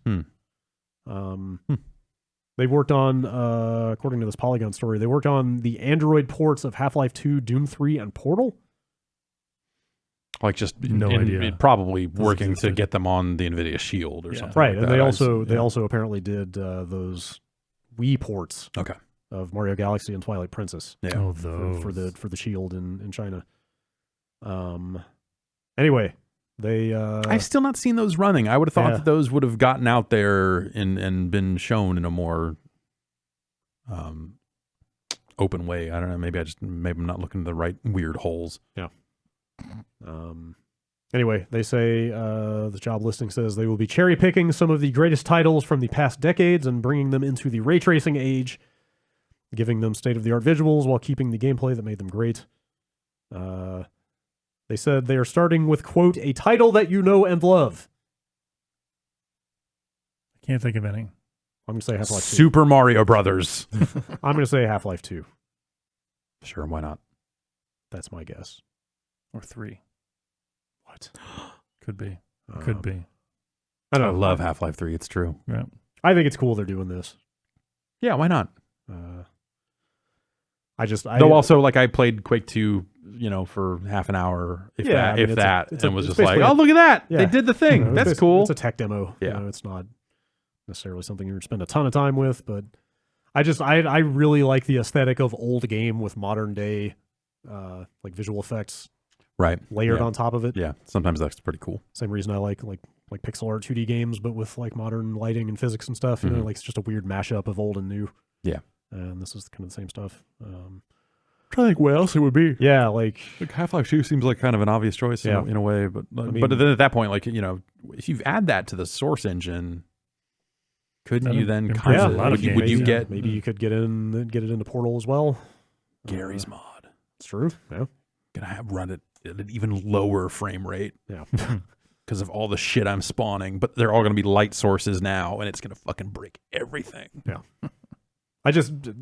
That specific phrasing, a title that you know and love, and looking at what they've worked on before, like it's hard to think what else would elicit that exact kind of comment besides Half-Life 2.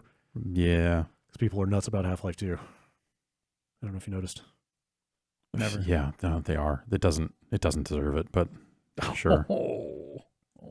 God, prop hunt would be so terrible.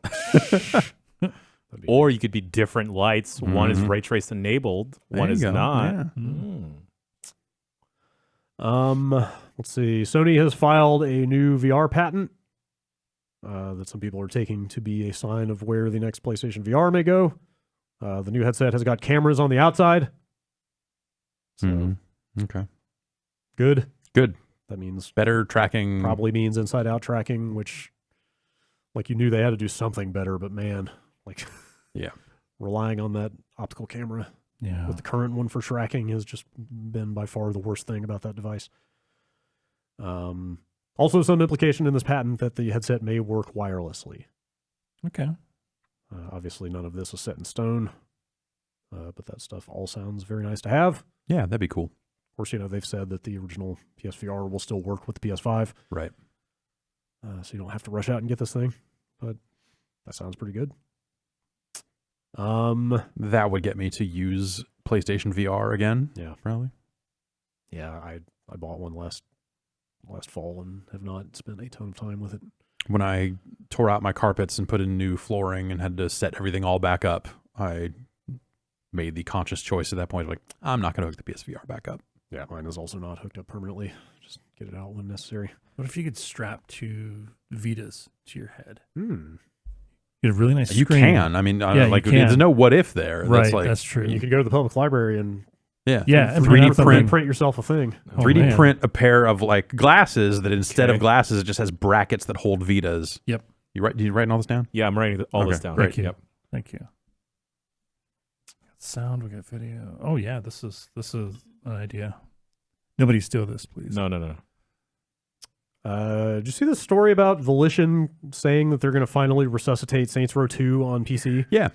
Is that a thing where they literally find Like, the that's code? exactly what they're saying. Like I love this. I love this because that's like the kind of urban legend, like apocrypha you hear all the time about old games. Like, oh, they lost the source code, they can't do it. Like in this case, they actually came out and said, like, yeah, we lost the source code, but then we found it. I mean, it's also notable because Saints Row 2 has just been like legendarily broken on PC, like since it came out, right? Pretty much. Yeah, well, yeah, I guess so. Like apparently the version on Steam right now, like you can't really even boot on modern Windows without a bunch of like fan hacks. Yeah, there's there's an extensive like set of mods for that game that even get make it up and work. running, and you know, like the multiplayer still doesn't work because it's all GameSpy based. Oh, right. The DLC never came out on PC. I mean, my understanding was even if you used all the mods that people have made, like it's still just kind of rickety. Anyway, they claim to have actually found the missing source code, and they say they're going to fully rebuild the game, get it working on Steam. They're going to replace the multiplayer stuff with Steamworks. They're going to get those DLC packs cleaned up and ready for PC release. And add ray tracing. I wonder if they'll sell them. I don't know. Or if they'll just be like, and now they're part of the package. Yeah. That would be cool if they just said, here you go. Yeah. It's like for enduring the decades of this thing being fucked up, but somehow still on sale. Yeah, totally. Ultor, Exposed, and Corporate Warfare are the 2 DLC packs, but maybe not decades, but it's been a long time. I've never played Saints Row 2. I kind of, once they finish this, which may be a while, it sounds like they've only got a couple people working on it, but I kind of want to check it out because it's the only Saints Row I've never played. Sure. I fucking bounced the fuck off that thing so fast and so hard. It was like, man, this sucks. Like, I just didn't like anything about its sense of humor and the style of gameplay. It was just... The other reason I want to play it is that there's such a weird contingent of people who love Saints Row 2 and hate all of the Saints Row that came afterwards that I really want to see what that thing is. Weird. Like, I remember a vocal minority when Saints Row the Third came out saying that it ruined Saints Row. Yeah. That's okay. So I kind of want to check this out. But those people are wrong. But good on them. Yeah. Stick to your guns. It's awesome, though. I kind of want to dig into this more and see if they said where they found the source code. Yeah. Oh, yeah. Well, they've found... Was it in the ceiling? Yeah, I don't know. They've found some weird, like they just straight up put out the ISO for like the canceled PSP Saints Row game. That's right. That was so weird. At one point, which is kind of awesome. That was amazing. They never did put out... There was that XBLA Saints Row game that got canned, where it's a sniper game and you control the bullet in midair. So it's like a run-based almost, or like you're kind of like, you move the bullet around and try to curve through some stuff and get some funny jokes along the way as you try to hit your target. I had a build of that for a long time, and then the fucking debug it was on got fucking formatted, and it's gone, along with the unlicensed RBI baseball that someone was working on years before RBI baseball came back. The halcyon days of PartnerNet. Yeah. Will never come again. Some of that stuff got out there. Like there was a company working on, I guess this probably fell apart when THQ fell apart, but there was remember WWF WrestleFest, the arcade game? Sure. Yeah. They were working on, it was like an arcade game, had like a Royal Rumble mode, or maybe it was, anyway, they made 2 of them. It was like a 2-button game, had a very distinctive art style at the time, and Mr. Perfect was in it, and he would go, and you could put in more money to regain health mid-match. Okay, I do remember this. It was real filthy. After that breathing. Yeah, okay, yeah, see? The breathing sells it. They were making a new one of those that had a modern roster. Oh. And there was a build of that like had John Cena in it and some of this other stuff, and that made it out. I want that. That made it out onto the internet at some point. I'll look It's floating around out there. You know where to look. In retrospect, it is insane that they left that thing as open as they did. Yeah, they eventually locked it down to, it was like they whitelisted specific MAC debugs, addresses or something, I think, is how they eventually locked that down. Can we just talk about what that was? It's been long enough now, right? Yeah. Like the debug Xbox 360 consoles we had for playing unfinished games for review and stuff had access to a debug environment, an internal developer, an internal developer version of Xbox Live Live Arcade. Yeah. And had a bunch of unannounced games sitting there. And so part of getting the debug was signing something saying that you were not going to run stuff based on that or all that other stuff. But it was like, we knew about Doom before it hit because Doom showed up on PartnerNet. Like, by and large, the games on there were already announced. You already knew about them. Usually, yeah. So occasionally sometimes you would just see a build of a game that like you hadn't seen, you haven't gotten through official channels. Right. You could just download it and try it out. Like, this game is announced, but we haven't been sent a copy of it for preview yet, but here it is, so let's just check it out. But occasionally it would just be a game you've never even heard of. Yeah. And that was fun. Yeah. Yeah. Until it wasn't. Well, yeah, it was too good to last. Well, so you had more debugs as like developers go out of business, or like the general public starts to get their hands on debugs. Like people started selling them on eBay and stuff like that. It was that situation of just like, okay, this can technically it doesn't really play burned discs the same way a lot of other debugs do. But there were things you could do to retail games to get them to boot on a debug, I think. I don't know. I never had to deal with that. But it was that thing of just like, hey, you can get on PartnerNet with this thing and fuck around. And you have a lot of builds of games show up that leak out later that way from like debugs of developers making their way onto eBay and or wherever else, and just like that. It's that Battlefront game, like the working on that never came out. Was that Battlefront 3? Did that make it on a partner net? No, but builds like someone bought a debug. Got a hold of a debug. Yeah, someone bought a debug that just had a build of it sitting on it. Right. Because you could also just install games to the hard drive on that thing. Oh yeah. Years before you could do that on a stock Xbox 360. Yeah. And so you would get Xbox 360s or even original Xboxes, just original Xbox dev units that would just have builds of games on them. That's how people found, I believe there was a original Xbox build of Cameo that showed up somewhere. Someone got a hold of Need for Speed Most Wanted 2, a follow-up to Need for Speed Most Wanted. I'm not sure which one, but I didn't watch the video. If that was like a 360 era, like the Criterion one, or the original Razor Callahan joint. But there's like a playable mission in it and some previs. Storyboard stuff showing up in some cutscenes and stuff. Like, it's fun cool. when builds like that get out and people get to see like, hey, games are fucked until they're done, and sometimes they're still a little fucked then these days. It's always cool. Real quick, it just came out this morning that Google Stadia is launching November 19th. I'm ready. Are you? I'm glad. Yeah. I'm glad the internet all got together and decided to eliminate bandwidth caps next month. Right, we did it. We did it. Hooray. The internet changed. I feel like I was still waiting for more from Google on that front in terms of, hey, we've done the fucking nasty anti-net neutrality. Like, we've embedded all these things at your ISP and they're like zero rating the traffic, and so it doesn't count against your cap. Blah blah blah blah blah. Yeah. Like all these other deals to make that thing viable, but instead it's been oddly quiet. Just here to go. Yeah. They might argue that, I mean, what is the kind of founders? Oh, it is called Founders Edition. This is like, they might argue this is kind of an early launch for people who wanted to buy into the Founders program.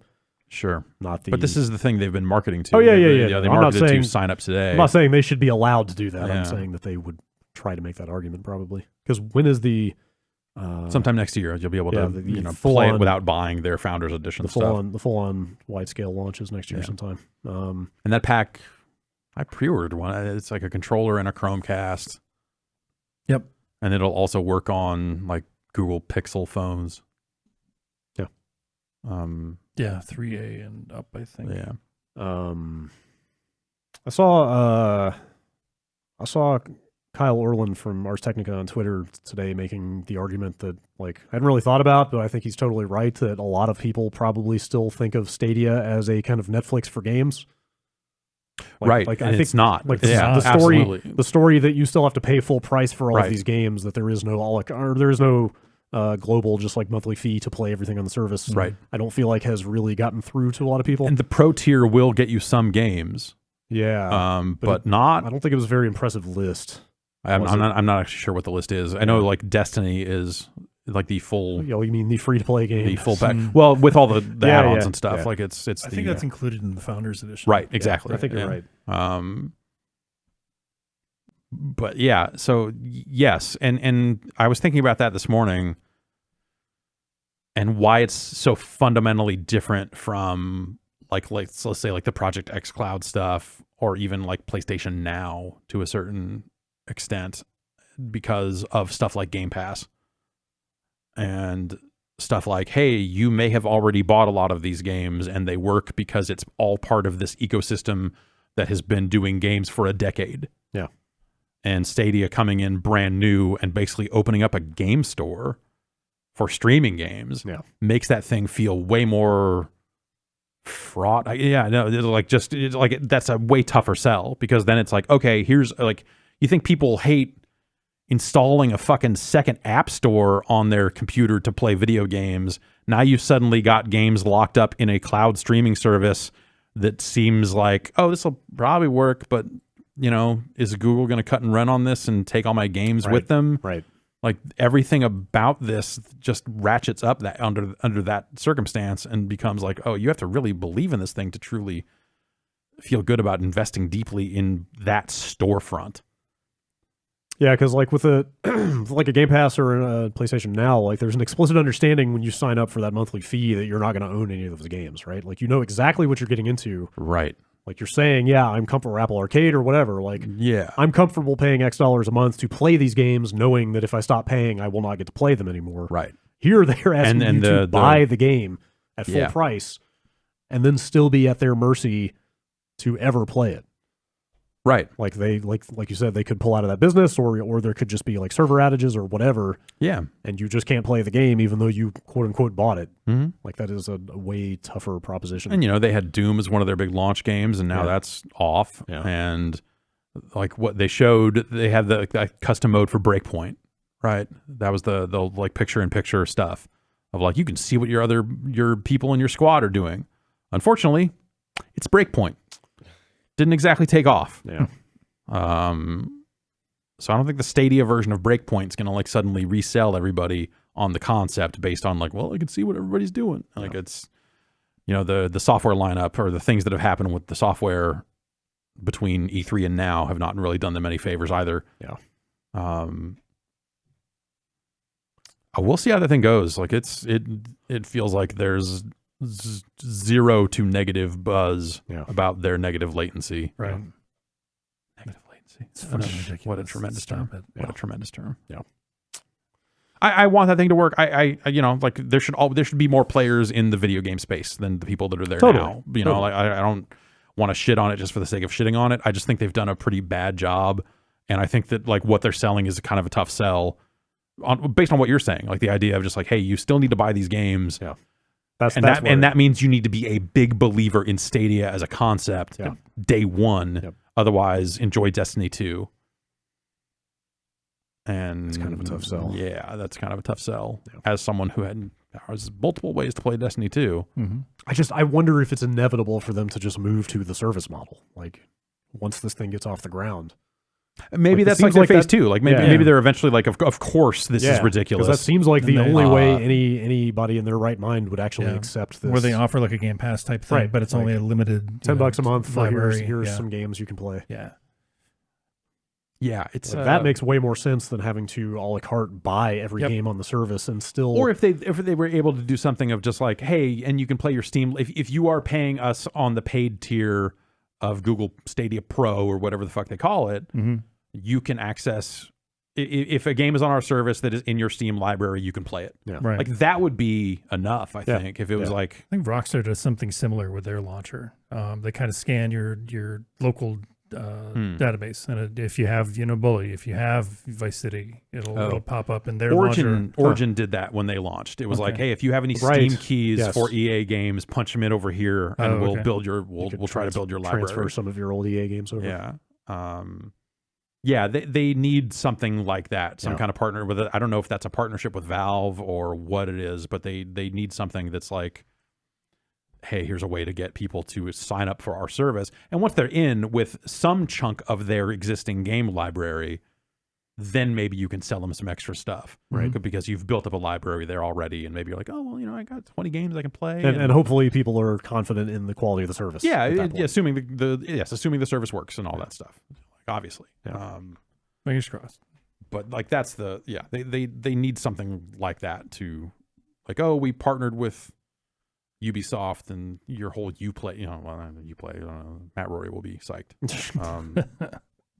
But it's weird thinking back to that announcement stream they did and how excited we were about like the hardware that they were building on the back end and like some of the features they were touting and like even the library. I don't feel like we haven't seen any of that stuff come to fruition. Like no exclusive games, no games that use some of those interesting features. There was like no follow up, right? They're like, here's our announcement. And they've done, one round of interviews since E3 that we ended up not taking because nothing had changed with the service. It wasn't like there was like on the backs of like another big announcement. It was just like, do we want to have the same conversation with the same person that we had at E3? It's like, like, I don't know that there's much more to say other than X amount of time has passed and boy, nothing has changed. What do you got now? Like, that's the bizarre thing to me. Yeah. Or that's the thing that like sounds some alarm bells is just like, oh, this seems like something that they should be better at doing. And video games are hard. It's a weird business. Yeah, totally. You know, it's a weirdly specific business. It's just but that when you're out hire there, enough people that have experience in this weird business that you'd think that they would sidestep some elements of that. But or more to the point, when you're at the point where you're asking for $130 from people to use this thing, like you need something to bring to the table.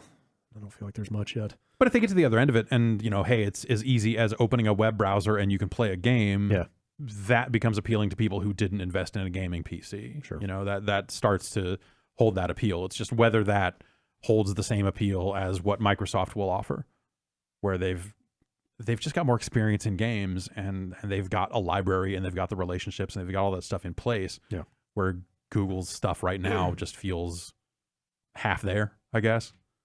You know, and it's Google, so maybe at some point they'll just like open a wallet and everything will change. Yeah, like, I was fuck whatever. I was just about to say, like, there may be vectors for them to access the market that we're not even thinking about. Like, you know, maybe next year TVs start shipping with Stadia clients built in. Yeah, why not? And then you just play the game straight on your TV, and then everybody has it or something.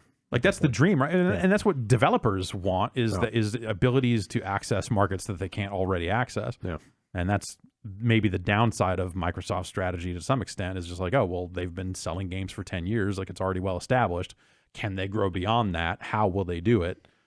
What devices will they get it onto? And how ubiquitous will that be? Will the Microsoft app end up on TVs and all that other stuff? Yeah. I saw the public beta for the xCloud stuff has started. Yeah. People that got in, apparently it's NDA'd, so I haven't seen anybody who's in it talking about it. Yeah, I want to see that. People are playing it in their homes now. I want to check it out. Yeah. I think we've said several times it was pretty impressive at E3. Last story, Gabe's minigun went missing. What? Who did? Gabe. His minigun. He had a minigun. Shit, had one. Was it made entirely out of knives? I don't know, but some guy broke into Valve and stole it.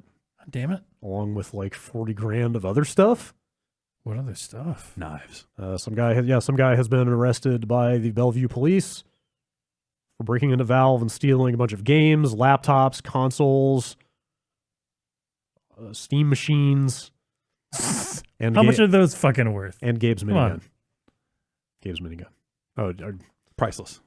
Well, he sold a bunch of Xbox and PS4 games to GameStop for $335. Isn't that how he got caught, though? That may be I think so. the case. Yeah. For how much? They usually want an ID when you turn in games, right? Yeah. $335. 300. Apparently, he's been on a crime spree in the greater Seattle area. Oh, really? He stole a FedEx truck last year. Nice. Wow. That's crime. That's smart. You can do it. You just get in the truck and go, right? Exactly. I mean, like they leave the engine running so often when they get out to do deliveries. Right. Like the idea of stealing a UPS truck crosses my mind at least once a year. I could just get in this truck and go. Yeah. I would fall out the open door because that's scary as shit, but bring your own door. There you go. Yeah. Problem solved. There you go. I like that. Apparently there was a security door in the Valve office that was not functioning, so the guy just walked right in. Oops. And loaded up a trash can full of this stuff and walked out of the building with it. A trash can? Yes. Okay. I'm thinking a small trash can. It's probably like a rolly. Like a big rolly. Right. Yeah. Procurement on site. Like he just walked in. Huh. Apparently Gabe used that minigun for a photo shoot for Forbes a few years ago, so you can find pictures of Gabe out there holding that minigun. Why? Which I assume he's gotten back. I hope so. It's probably still sitting at a police department. They're looking at it going like, why does this guy have a fucking minigun? Because he's a billionaire, they can do whatever they want. Oh, right. Haven't you heard? Sorry. Where did he expect to sell it? Yeah, I don't know. And he just wanted to keep it. I would keep the minigun. Yeah. Put it on the wall. Put it over the fireplace. Mm-hmm. That's what my grandpappy used to use for hunting elk. That's it for news. All right. No one needs a minigun for hunting. You're probably right. God damn it. What if you're hunting 1,000 rabbits? No. Not even then? No. Damn. That's not fair to the rabbits. No, that's not. But they Also, shouldn't gang up on me. Yeah. All right. What is your collective bladder's capacity for emails? I'm ready. Shall to go. we I'm ready continue? To Let's go. Let's read. I'm over the here emails. thinking about breaking into Valve. I played this song. We're doing it. Yeah. First email comes in from me. If you think about it, if you knew what you were looking for, breaking into Valve could be way more fascinating than fucking stealing some Xbox games. Yeah. Half-Life 3. I mean, well, if you're just there to take some stuff and sell it. Yeah. Oh, yeah, totally. If you're just on like your typical crime spree, then get it and go. But he very potentially could have had some like unreleased shit like on laptops. Yeah. Remember the Half-Life 2 source code leak? Exactly. Theft. Yeah. Huh. Totally forgot about that. Valve's got a rough history of stuff getting jacked. Didn't that delay the game for like a significant period? I mean, that's what they pinned it on. Whether that. Yeah. Bombcast. When was the last time you watched that video of the ATI, the Alcatraz event? I don't know if I've ever seen the video. Yeah, there's some coverage from that event out there. Still bummed I didn't go to that. Yeah, I think we had just gotten back from Tokyo. Yeah, I think we flew back from TGS that day. Yeah, and it was like, do you want to go to Alcatraz to see Half-Life 2? Right. It's like, all right, I'm jet lagged to hell. Yeah, I could either go to Alcatraz tonight or sleep. Chose sleep. Sleep was the smart choice. Now I wish I had gone. Yeah, I guess in retrospect, with how weird things went with Half-Life 2 after that. I did end up with an ATI Half-Life 2 on top at the Rock T-shirt somehow. I think somebody brought it back to the office and awesome gave it to me or something. Which I still have somewhere. You should take a bunch of clean photos of that. I don't know. I wonder if those are out there. You should try to take a bunch of nice. Do preservationists collect game T-shirt, promotional T-shirts? I think that stuff's of interest, right? Okay, I've got a fucking garbage bag full of T-shirts in my closet that I could photograph. I took my Project Reality fucking like SGI press conference N64 thing T-shirt and gave that to Steve Lynn some time ago. It had gotten a little dirty, which is unfortunate. Do you think he would want my rainbow-colored Project Nuon Slinky? Ooh, you should ask. I don't know where it is, but like that's something Frank Cifaldi could put somewhere nice. Get a museum going someday. It's got like 4 2XL Splatterhouse T-shirts. Nice. If anybody's looking. All right. They're from E3. They're authentic. John from Richland, Washington. I thought you were going to say you had a new on, and I was going to say, dude, bring it in. No. What are we doing? Are we playing Merlin carts or whatever the fuck it is? Ballistic. All right. John asks, when is BioWare going to jump on the remaster on Nintendo Switch bandwagon? Dragon Age, Knights of the Old Republic, and Mass Effect are some of the best games ever made. Why can't we get any remasters or Switch ports for these games? I feel like they would go over really well nowadays. They can barely get them running on modern consoles. Come on. Well, yeah, I think BioWare's got its hands full. Yeah. You wouldn't have BioWare do that. Oh, yeah, you'd have someone else well, but do the work. They would still need to like shepherd the process. Okay. Yeah. Like they would want oversight over what was being done with the games, but also I wonder like how many people at BioWare are still there from the Mass Effect era at this point. Andrew Wilson gave a quote not that long ago, kind of shitting on EA on the Switch stuff. Really? Just like when our games make sense there, we'll do it, but it's not really a good fit for our audiences. Interesting. Like kind of downplaying the value of the Switch to the EA audience, right, or whatever. I mean, I feel like there's been a lot of ongoing demand for a Mass Effect trilogy, like on the new consoles, yeah, and I've never even considered it on the Switch, even though it makes perfect sense. Like that would be pretty awesome. But yeah, I guess. Yeah, they should do that. But I don't know that EA is necessarily. EA's history with remasters has been real weird too. Remember, there was like that. They did Burnout Paradise. Yeah, that was good. Like they did a good job with that. They did a couple other. Was it? I'm like walking a thin line here on account of I think some of that stuff never got announced and got quietly killed. Huh. But I just googled EA remaster. Command and Conquer remastered. Right. Is that happening? That's still happening. Wow. Yeah. Okay.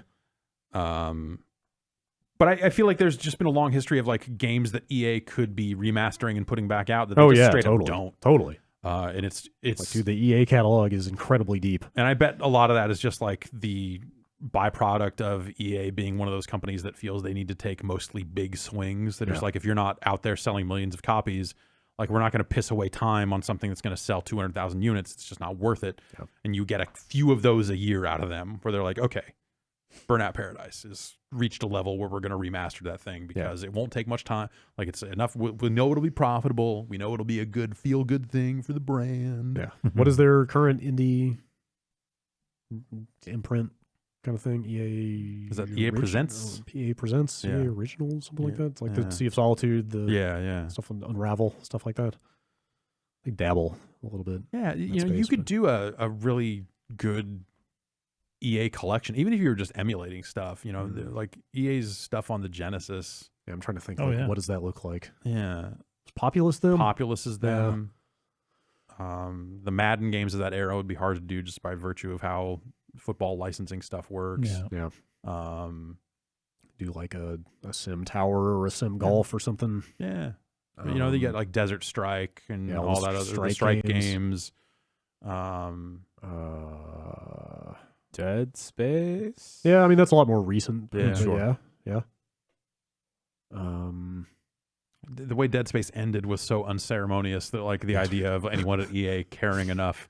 But those moons were about to eat the earth. The lines crossed in terms of like, okay, here's people who really care about Dead Space, but also have the clout to get a budget to make it happen and can build the business case of why they should do it. And like that process, that's why a lot of that stuff doesn't happen. That's why, something that was like an emulated project that goes back past those back into the Genesis or something like that would be a little bit easier because you can just say like, oh, we can license this and it's, we'll outsource it.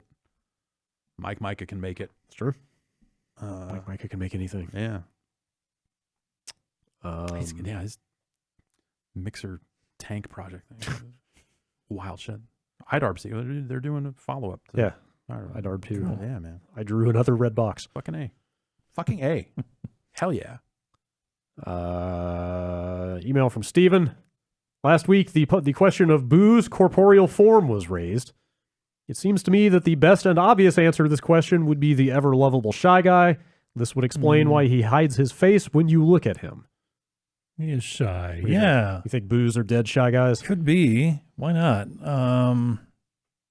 There's more Boos than there are Shy Guys, though. Which makes sense. They're a dying race. Like, yeah. The Shy Guys are not well taken care of. Mario is murdering them at an alarming rate. It's true.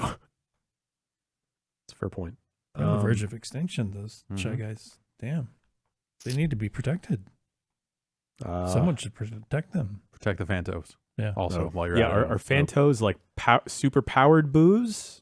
Very aggressive Boos? I don't know. Or like completely different? They could go, I think. Are Phantos flat and they just hang on a wall and then it's just a murder disc coming after you? Yeah.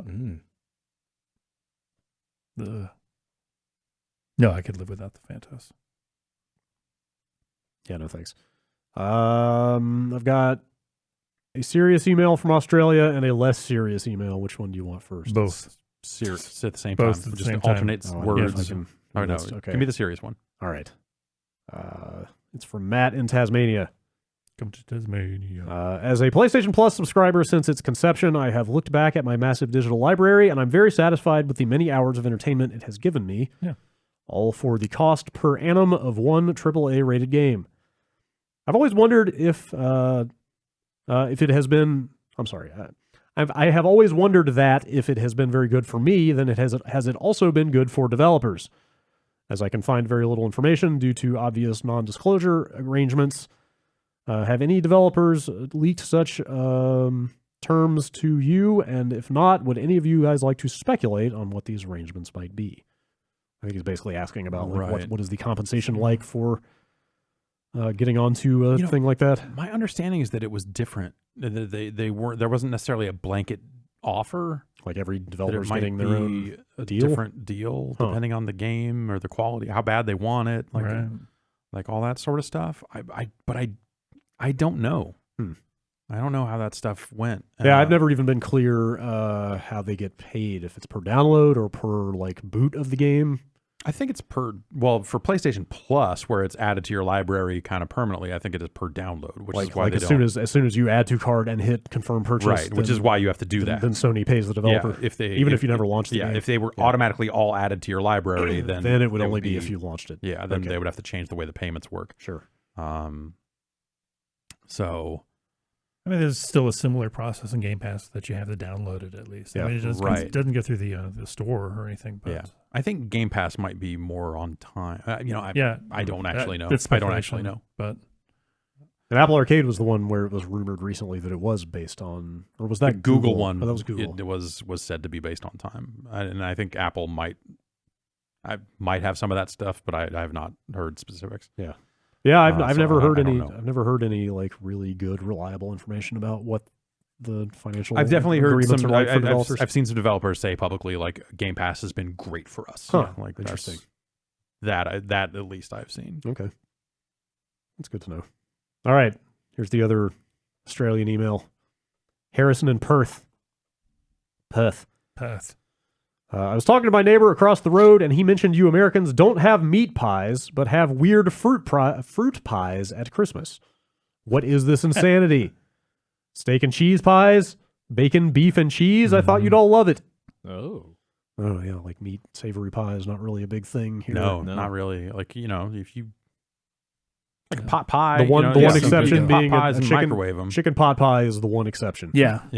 There was a really good Australian bakery in Atlanta that we went to that had great meat pies. Yeah. Shit. Those things are good. There's a lot of other cultures that do good Yeah. savory. Like there's a Russian bakery near me. Yeah. It's got some pretty damn good stuff. empanadas are almost like that. Yeah. Is it pasties? I think is Cornish pasty. yeah, something like that. Look that up. That's definitely like a meat pie-ish thing. Ooh, that can I've you had. imagine if That's a- McDonald's sold like a Big Mac pie? That was a hand pie. Okay. But then is that just a Hot Pocket? Yeah, kind of. Okay. Are Hot Pockets meat pies? Kind of. Yes. Yeah. Yes. Okay. I feel like the meat pie is relegated to like microwave dinner status here a lot of the time. Yeah. Or unless you like go out Good and find yeah, people that are trying to specific make bakery. it their specific way. But like a pot pie with a crust and all that other stuff on it, I feel like I mainly encounter that in my freezer section. Yep. We should fix that. Jonathan from Washington State. I was listening. Those were both serious questions. I guess that's true. I was listening to the PlayStation 5 news from last week's podcast when you started talking about the haptic feedback in the new controller, which got me thinking how weird it is that force feedback has become an industry standard. When the Rumble Pack came out, it was fun and cool, but I dismissed it as a gimmicky and unnecessary fad that would disappear the following generation. Then Sony put out the DualShock, and 2 decades later, force feedback is such an expected part of a controller that Sony got flack for taking it out of the 6-axis.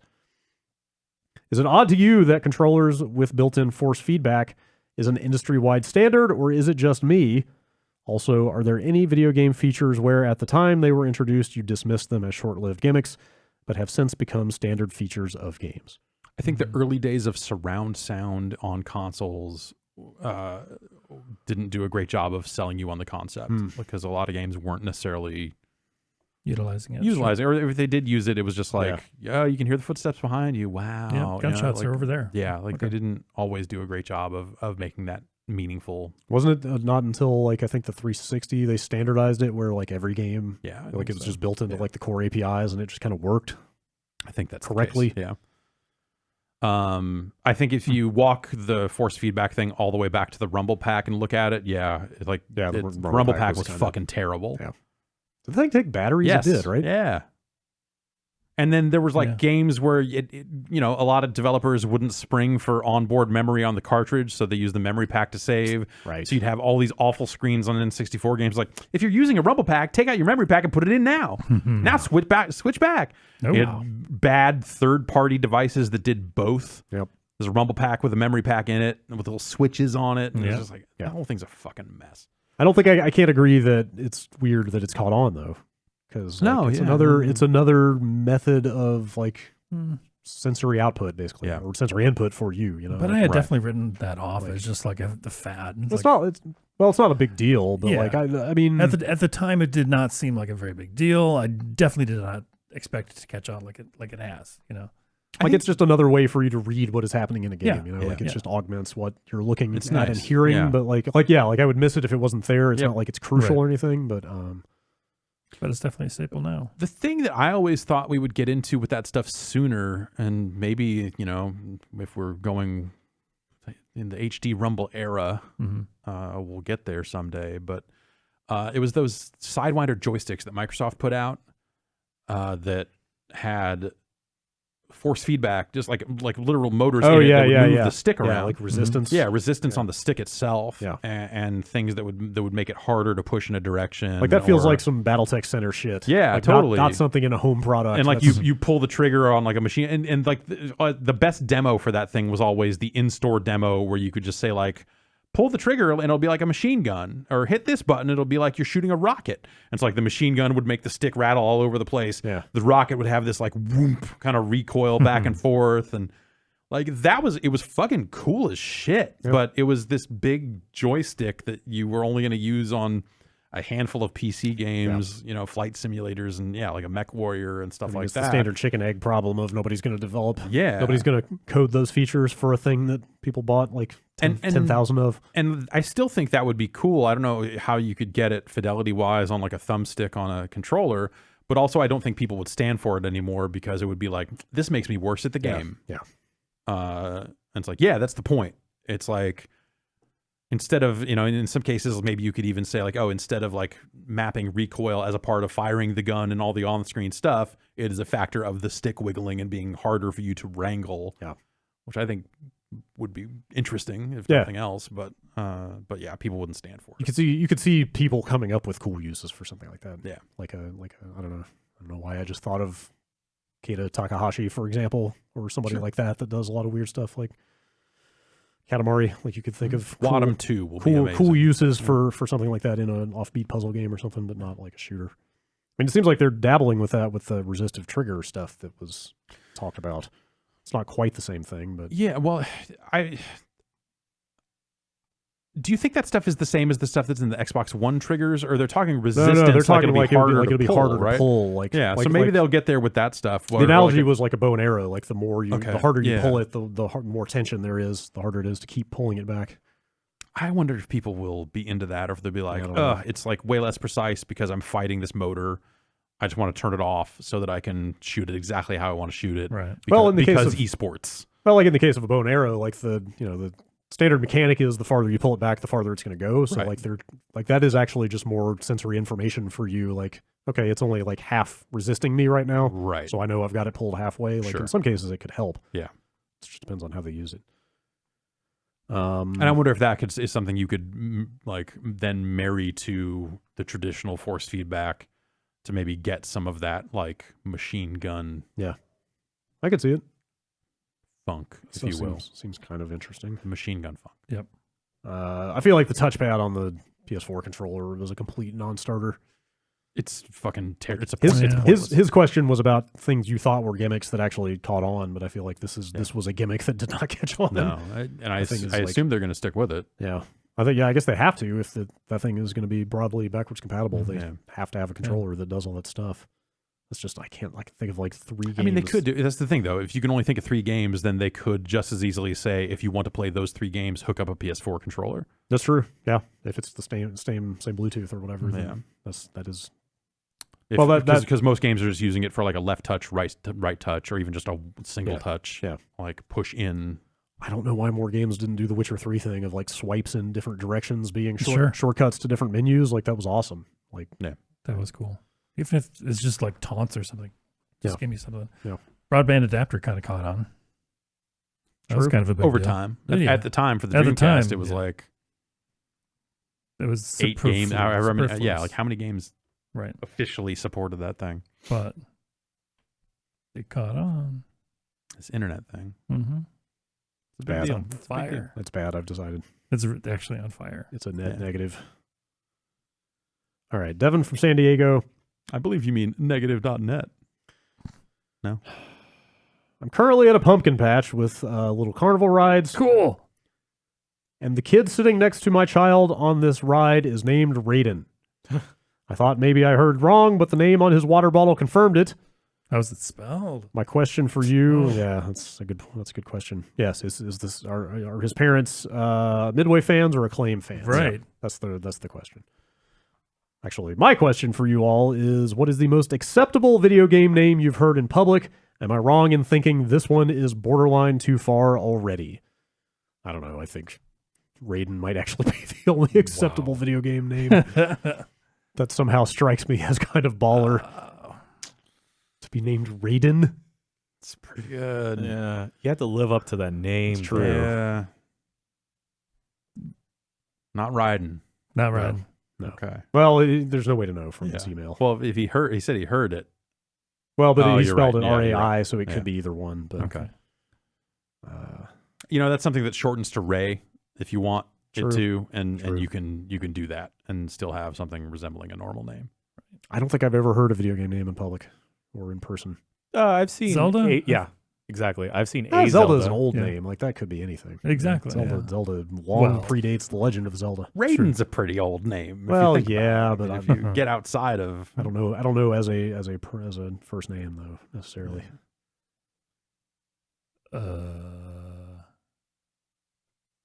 At a loss. I bet there's just plenty of like Final Fantasy names that just sound normal enough to get away with, right? Oh yeah, Someone named a kid Eris Sora. or Aerith. Terra. Tifa. What would Tifa be short for? There's got to be a Doesn't have to there's be got to be a short. there's got to be a Rydia out there. Oh, probably. Yeah. Kingdom Hearts is Donald. Yeah. Mickey. Mm-hmm. Yeah. Terrible. Goofy. Bunch of goofy names. That's right. Adam from Plymouth, Minnesota. Regarding this week's email question of best video game B, does the Pain from Metal Gear Solid 3 count? He certainly qualifies as my favorite use of Bs in a video game. Yeah, that's different. What is your take? Yeah, That's different. He's not eligible. Yeah. But think so. the Pain's Bs are eligible. Okay. Which one? Oh yeah, that's fair. Sure. Yeah. Think about that. I can't believe I didn't say it last week. Beedrill from the first generation of Pokemon. That's not Oh my God. that's not a B, that's a Beedrill. It's totally different. Okay. Close enough. No, well, yeah, I mean, Don't lay Looks down like- like that. That's What a about, fucking B. well, what about Muhammad Ali then? close enough. We're looking at All Fight right. Night 06. All right, how about Mr. Mosquito then? That's close enough. No, it's no. It's His a sting bug is in that the front. flies and stings. It flies and it sticks a thing in you. Oh, that's a lot of games. What about QB from Darkstalkers 3? Totally. That's Yeah. a B. That's a B. It's a B lady. That's It's my a sexy favorite. B. What about the Black Eyed Peas? Their song "I'm a Bee." There you go. The Black Eyed Peas Experience is a video game. There we go. Damn it. All right. There you go. Got me. Well, I Fergie am got best me. Bee. Fergie is the best video game B. Taboo is. He was Taboo Vega is, yeah. once. Oh, you're right. Mm. You're right. Apple the app. Sorry. All I right. met him at ceremony once. Wow. Which one? Apple the app. Oh yeah. We saw Rappin' Forte at the Santa Rosa Mall once. He was signing autographs. Was he like for an appearance? or Yeah, just- he was at the Sam Goody, Oh, just hanging out, signing pictures of himself. cool. What? I don't know. Why is Rappin' Forte here? All right. Next email. Nathan from Olympia, Washington. Nathan from Tumwater, Washington. Nathan from Seattle, Washington. Nathan from Puyallup, Washington. These are all names I have heard read out during the email section of the Bombcast in recent history. What the hell is going on? Maybe this issue is personal to me, but it's starting to freak me out. Signed, Nathan from Tacoma, Washington. They're coming for you. Yeah. I don't know, man. It is Coming for all of us. it is perhaps a bit odd.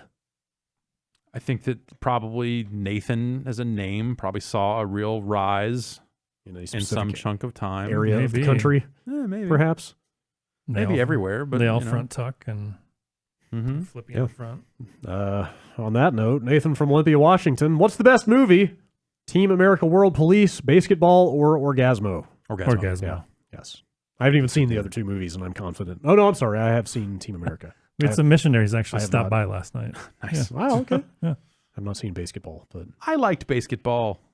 It was fine. It's fine. Yeah. it's hard to imagine it's better than Orgasmo. Right. No, it's not better than Orgasmo. Ron Um, Jeremy was an Orgasmo. Oh, well then. Also, Nathan from Olympia, Washington. How do you guys feel about the word sheeple? I'm not a fan. Yeah. I don't use it. I think it's only fun to use in that specific way of making fun of a person who would say would the say it. word sheeple. Yeah, Right. I think you're right. It's only in terms of yelling, "Wake up, sheeple!" in the worst fucking voice you can muster.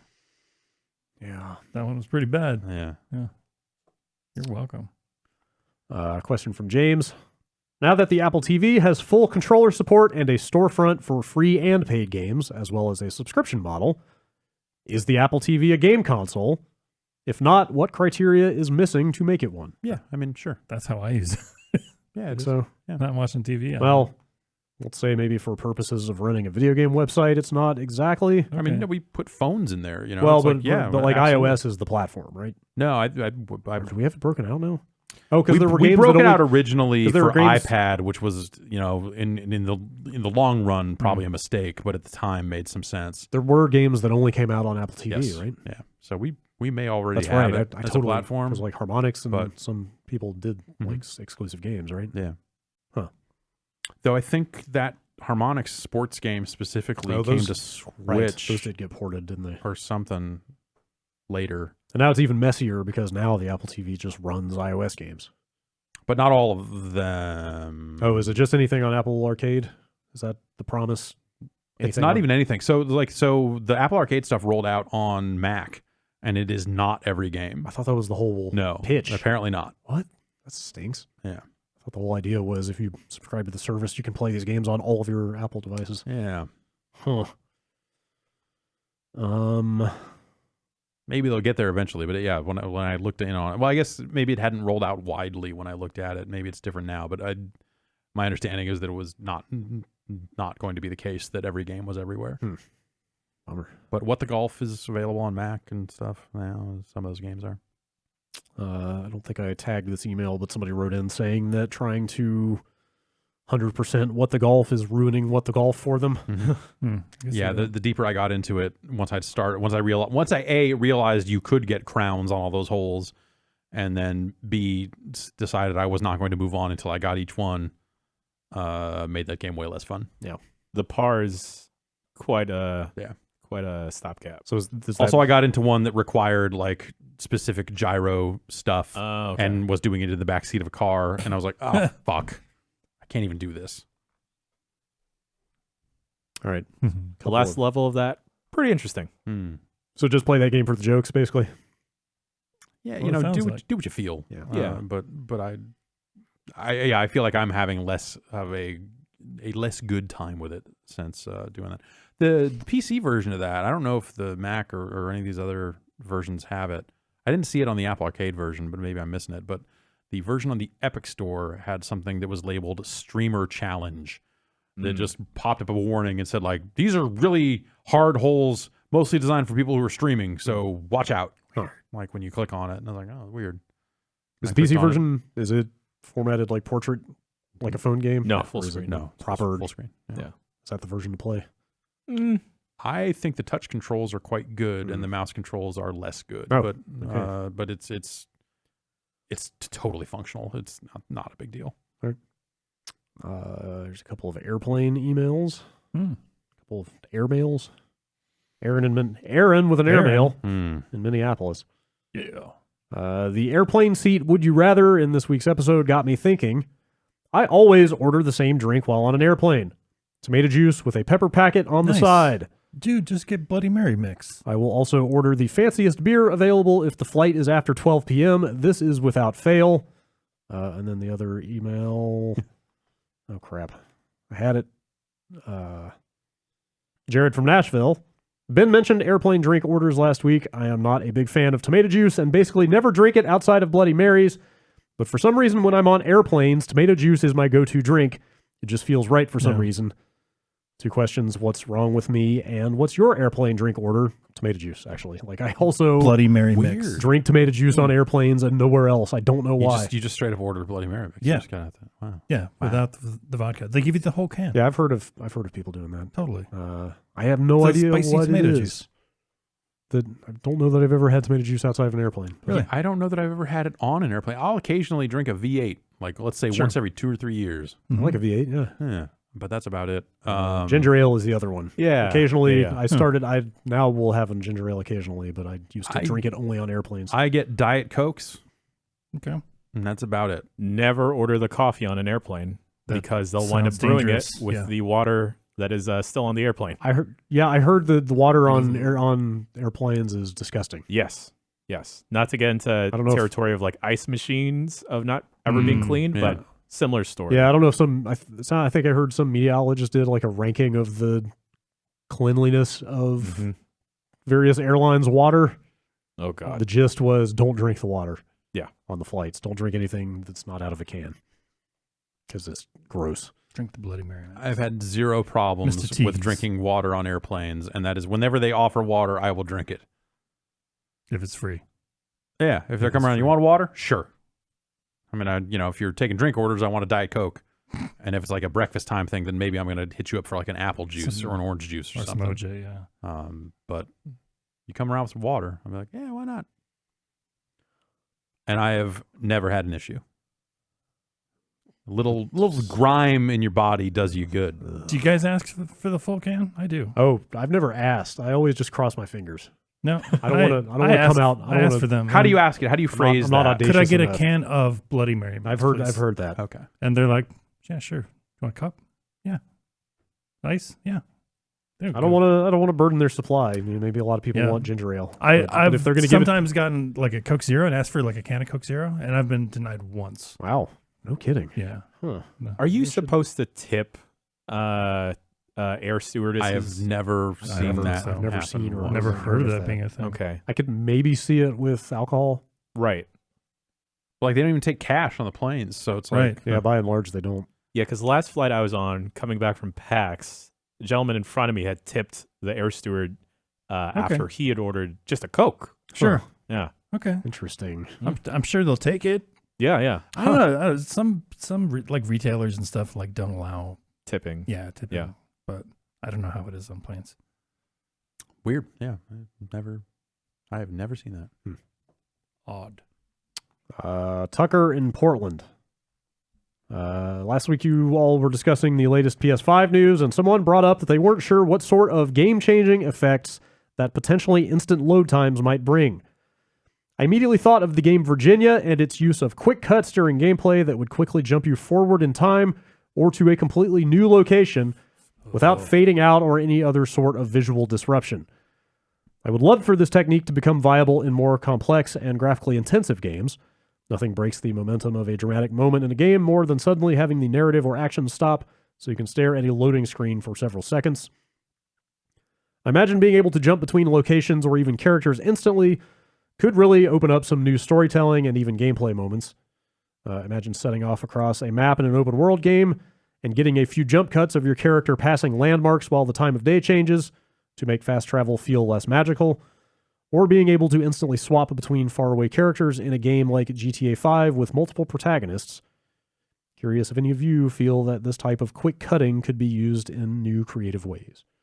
That sounds Sure, yeah. I mean, that sounds like an obvious use case to me for something like that. Yeah, it's going to be fun to see how developers implement this stuff for sure, especially in like creative ways. Yeah, I was going to say, like, if you think about GTA 5 as the example of if you could instantly snap to any of those characters at any given moment, it would actually be weirdly disruptive.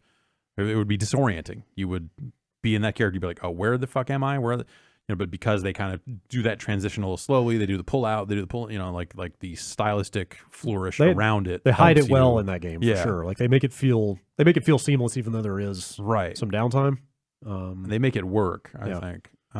What if, to use that example though, like what if when you swap characters, instead of it pulling out and back in, like what if the camera like flew through the streets like at lights, at like supersonic speed? Yeah, because they can stream it in that fast now. I think that would still take too long. Well, but it would be a cool effect. Yeah, that's an example of something they could do now. Smash cuts and jump cuts can be harsh. So sometimes they need that little bit of transition. Right. But sometimes it can be harsh on purpose. Maybe you want that. I think for some games that would work, and others it would be like too much. Yeah, it depends on the game. I think I didn't like it so much in Virginia. I just think nobody knows really for sure what developers are going to do with that stuff until they get their hands on it and start messing around with it, right? Yeah. Like probably in 3 or 4 years, we'll all look back and go like, oh, of course they were going to do X, Y, and Z once they had basically no load times. Even on top of that, you've got to take into consideration multi-platform game development. Yeah. Maybe you're accounting for a version of the game that would still have to have load times. Yeah. And then do you go all the way into like, oh, well, we spent extra time making this cool flourish for the version that can't have or didn't have load screens. Yeah, because they're going to be making games for PC from now on. Right. And PCs are going to be out there using hard drives for a very long time. Yeah. And so in situations like that where you still have to do all the work to provide for a load screen or that sort of process, you're mostly just going to cut corners when it comes to the fast version instead of like putting in a ton of extra stylistic work for 1 to 2 versions of the game. Maybe not. But I think like that complicates the situation a lot, where you just by virtue of how multi-platform game development tends to go down. I don't know. Call me impatient, but if we just keep getting the same games but just with no load times, that is totally enough for me. Like, nah, man, I gotta see more. I mean, I'm sure that we'll find more, but like day one of a PS5 or whatever, if you're just fucking hitting the X button and moving around in the game within 3 seconds or whatever, like I'm fucking completely happy. Never gonna see that. I'm so sick of the Wise logo at the front of a game ever again. Tell me about your speed tree and your Instalod. Speed tree people are shaking in their damn boots. Yeah. Actually, here is an email from Adam in Manchester in the UK that raises like a similar question in the same vein that I feel like I've also thought about this and nobody's really brought this up, or nobody's come up with an answer to this. With all this talk about the SSDs and the new consoles, what are your thoughts about storing a large number of games on these things? I swapped out the internal hard drive on my PS4 Pro for a 2 terabyte one, and I also have another additional drive hooked up by a USB. It's a similar situation with my Xbox One X, but obviously without the replacement of the internal. We all know that games are getting larger, but I guess that some of this may be offset by removing redundant data with SSDs, having faster read times. However, even as SSDs have gotten cheaper over time, it still seems prohibitively expensive to get SSDs of 2 terabytes or above. With data caps, etc., I don't want to have to delete and re-download games continually if I feel like playing an older title on a whim. Do you think the new consoles will offer some means of storing data on extended storage using traditional drives? Do you think that you could keep games externally and swap data between internal and external storage if the games need the faster read speeds of the internal to actually run properly? All of this talk about reducing load times is nice, but if it means that I have to micromanage what I have stored on my console, I'd prefer that they just stuck with the traditional, slower forms of storage. Yeah, this is that's interesting. Having some sort of like file management, aside from the very bare bones stuff that we have now, could be.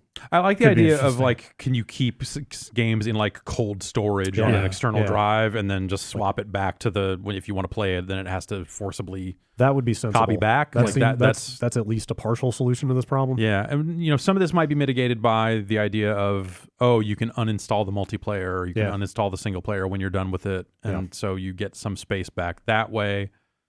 The discs will support 100 gigs. On the PS5, but that's speeds and data, like connection speeds and data caps being what they are. I wonder if this starts pushing some people back towards physical media as a way of potentially having the games around and not having to delete and re-download all the time. But also, I wonder if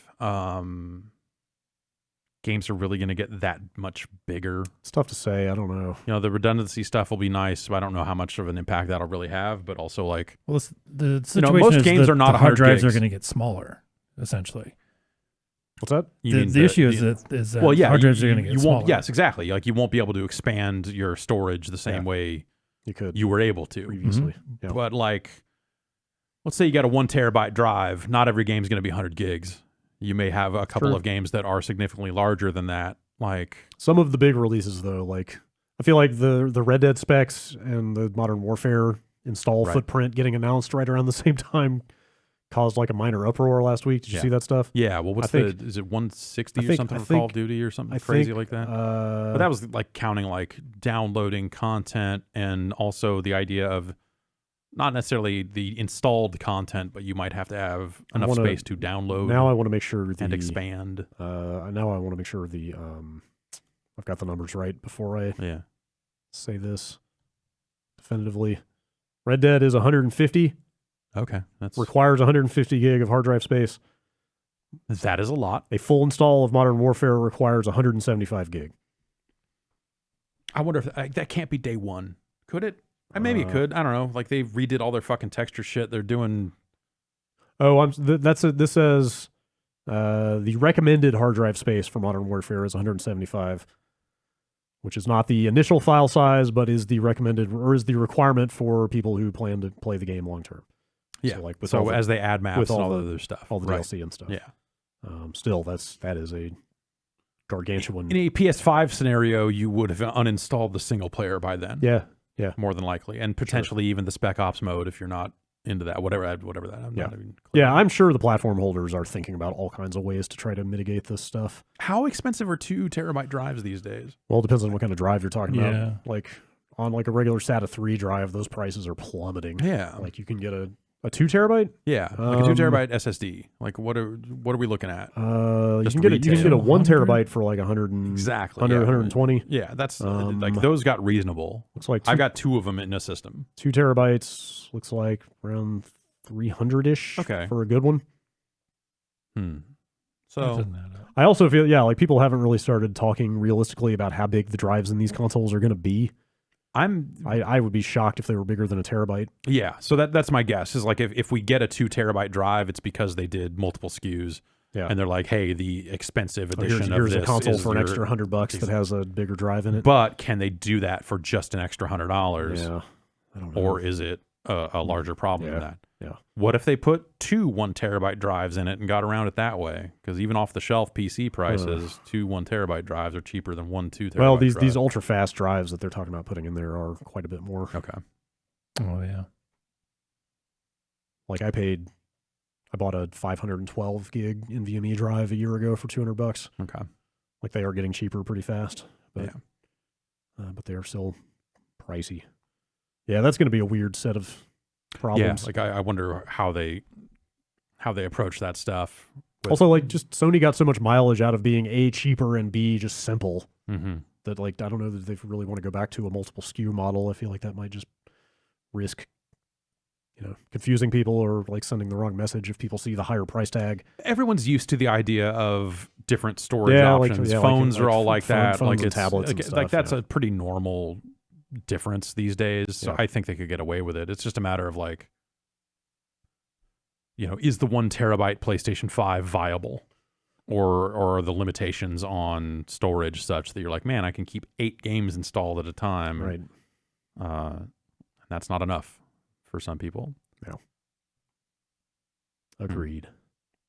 I guess maybe that's why they got out there and started talking about some of that uninstall stuff, huh?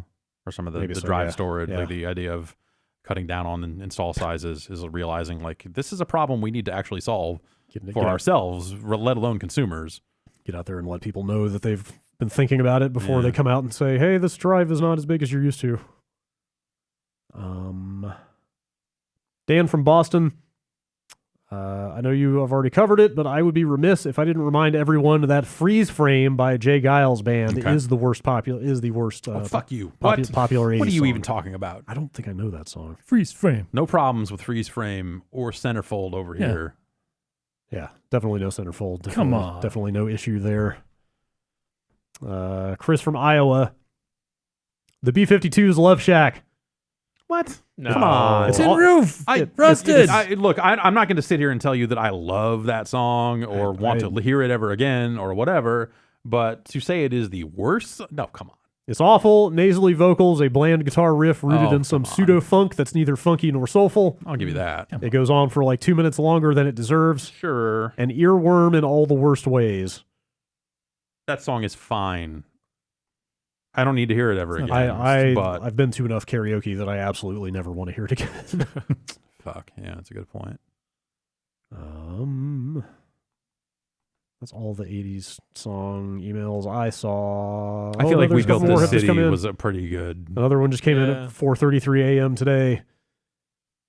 Do you really want to hurt me by Culture Club? What? Oh, come on. Says Mark from Newton, Illinois. Come on. Yeah, wrong come with on. that? I don't really have a problem there. Yeah.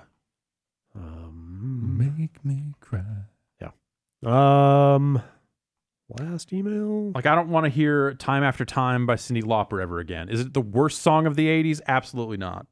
Oh, I like There's that plenty of song. songs that I would reject That's a good song. if given the opportunity to hear, but I know that they're not the worst songs. Oh, I actually wanted to read this. Josh from Colorado, an email with subject line, some insight into the Daybreak layoffs. I didn't realize they had conducted some. Yes. I don't know if you guys are going to talk about the layoffs going on at Daybreak Games. Link to headline. Yeah, this looks like another round. Yeah. Josh says, PlanetSide Arena has been a big bust for them. It's been getting a max of about 80 people most days playing it. It's got a link to the Steam charts page. Yeah. I'm a PlanetSide 2 player, and all but 2 people have been laid off from that team. A former YouTube personality by the name of Rel has been put in charge. Daybreak Games doesn't seem to be in a good spot. They put a lifetime membership on sale last year for $300. And some people, myself included, are wondering if that will even last a year or not. For personal background, I have played well over 5,000 hours of PlanetSide 2 and have spent around $3,000 on the game. Damn. The game has always had problems, but I've enjoyed it. It will be a shame if it goes away due to poor management. I feel like you could say the statement like, Daybreak has been in trouble. Like, I feel like that's a statement that would have applied any day over the last year or so. Yeah. I would believe it. So, PlanetSide Arena came out. Like, I was interested in it as a PlanetSide 1 player. Yeah. Like, coming to it and go, as someone who, like, I thought PlanetSide 2 was cool, but I think the moment had kind of passed me by for that. Like, I had my PlanetSide 1 time, and it was beautiful, beautiful, beautiful time. And so I was interested in Arena just by virtue of just like, wow, they're turning the PlanetSide IP into a battle royale game. That can't be. It doesn't look good. Yeah. And yeah, it's sat on Steam for a good long time before it was released. Like when they announced it, it should have been like they announced it and then released it like the following week, about a year ago or whatever, whenever it was. They announced it a while back. And even then, it was like, oh boy. And then it took them forever to get to a point where it released in early access, to the point where when it finally hit a few weeks ago, you're just like, no one is going to want this. You played this on UPF, didn't you? Yeah. And it's not awful. It's like too little too late. And I think, like Josh coming from the perspective of a PlanetSide 2 player, like hardcore player who wants like more PlanetSide 2 development, that is going to feel even worse. Yeah. Of just like, God, why are they even making this thing? Why aren't they fixing my game? And the answer is because that game's not bringing in enough money to keep the lights on either, I'm guessing. Yeah. So Daybreak doesn't necessarily seem like it was in an amazing place for a while. What was they were doing what was that? It was like a MMO for people who want to build an MMO. It's like they want to help them build I don't know. That they launched for a little while and shut down. It was like they were going to do a new EverQuest. It came out? And well, I think it came out and then it got pulled, or like the EverQuest game got canceled. Was it Landmark? Landmark, yes. Landmark. Yeah, I'm looking at a list of their games. I remember seeing that. I think it was Landmark and not the EverQuest game during like a Judges Week E3 thing. This list of their games in the status. It was like just horrifically broken, even in the demo they were giving us. It's just like, this doesn't work. I hit this tree and fell through the world. In the status column, it's just like closed. There's like 3-4 active games still. What do they have running? PlanetSide Arena, Z1 Battle Royale. Oh, yeah. Which they sold the console version of that to I think they sold the console version of that to someone else. Right, that was H1Z1. Yeah. So King of the Kill. 2 different Battle Royale games so far? Yeah. Well, yeah, I guess PlanetSide Arena qualifies. Payday the Heist. Oh, that's Payday 1. Okay. PlanetSide 2, DC Universe Online is still going. That just came to Switch. DC Universe? Yeah. They seem to be still updating it. Pirates of the Burning Sea is still running. Huh. EverQuest 2. Okay. And EverQuest. Yep. I didn't realize John Smedley had left, but apparently that happened years ago. Mm-hmm. Yeah, we'll see what happens. Yeah, the Daybreak stuff, that company's just always seemed like it's in a weird place. Yeah. Like ever since they stopped being Sony. Yes, ever since they changed the name, it's like nothing about that studio seemed like it was like going great. I don't necessarily have inside information into that. It's just like from the outside looking in, it was just like this looks like a struggle. It's like you are trying to find a way to make it work, and holy shit. And then like King of the Kill hit pretty big for a while. Kept them going. Yeah. All right. Then, like Just Survive spun off. And it's weird. All right, anyway. All right. Last email from Clayton. I've been following Jan Can Cook, Ben Appetit, and I've got something that I think might fit right in. I brew beer, and I've got an oddly appealing nightmare that is made largely from Mountain Dew. People have described it as surprisingly drinkable and not revolting at all. I've even had one person tell me it's the best beer made out of soda that I've ever had. Huh. I'd be happy to send in a few for sipping on during UPF, or just pass the recipe along that Jan and Ben could take a swing at if they're interested in trying some brewing on future segments. Brewing takes a bit though, doesn't it? Yeah, it takes a while. It takes a while. Yeah. I think some beer you can do relatively fast. Like, am I crazy thinking there are some that only take like a week? No.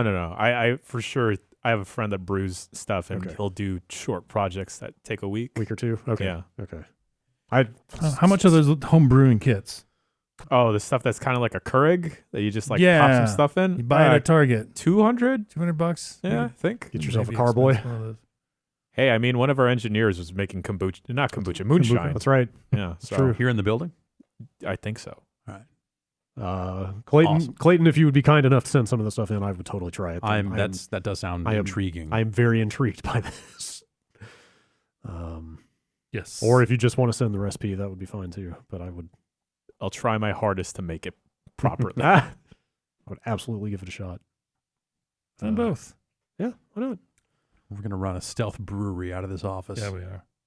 And then write a screenplay about it and retire. Selling hot dogs too. Mm-hmm. Yeah. Hot dogs and soda beer. Hear me out here. Super hot pockets. Wow. Like you just take a hot pockets that only move when you move? I haven't thought that far ahead yet. Okay. I'm just thinking it's super red and polygonal. Super red and polygonal.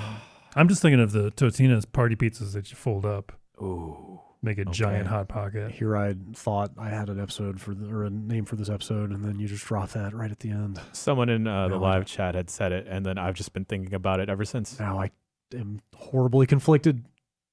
Mm-hmm. What was the other option? Stay tuned.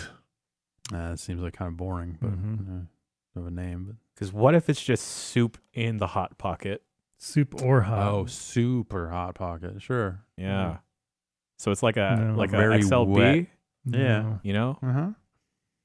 Tomato soup hot pocket. Let's talk later. With the super hot pocket, you just get longer or like add more I don't girth? think you could use a crisping sleeve at that point. Yeah, exactly. Oh, fuck. I have to Just make worry about a crisping sleeve, don't I? It's Yeah. girth. Gotta make this thing watertight. Mm. It's gonna be tough.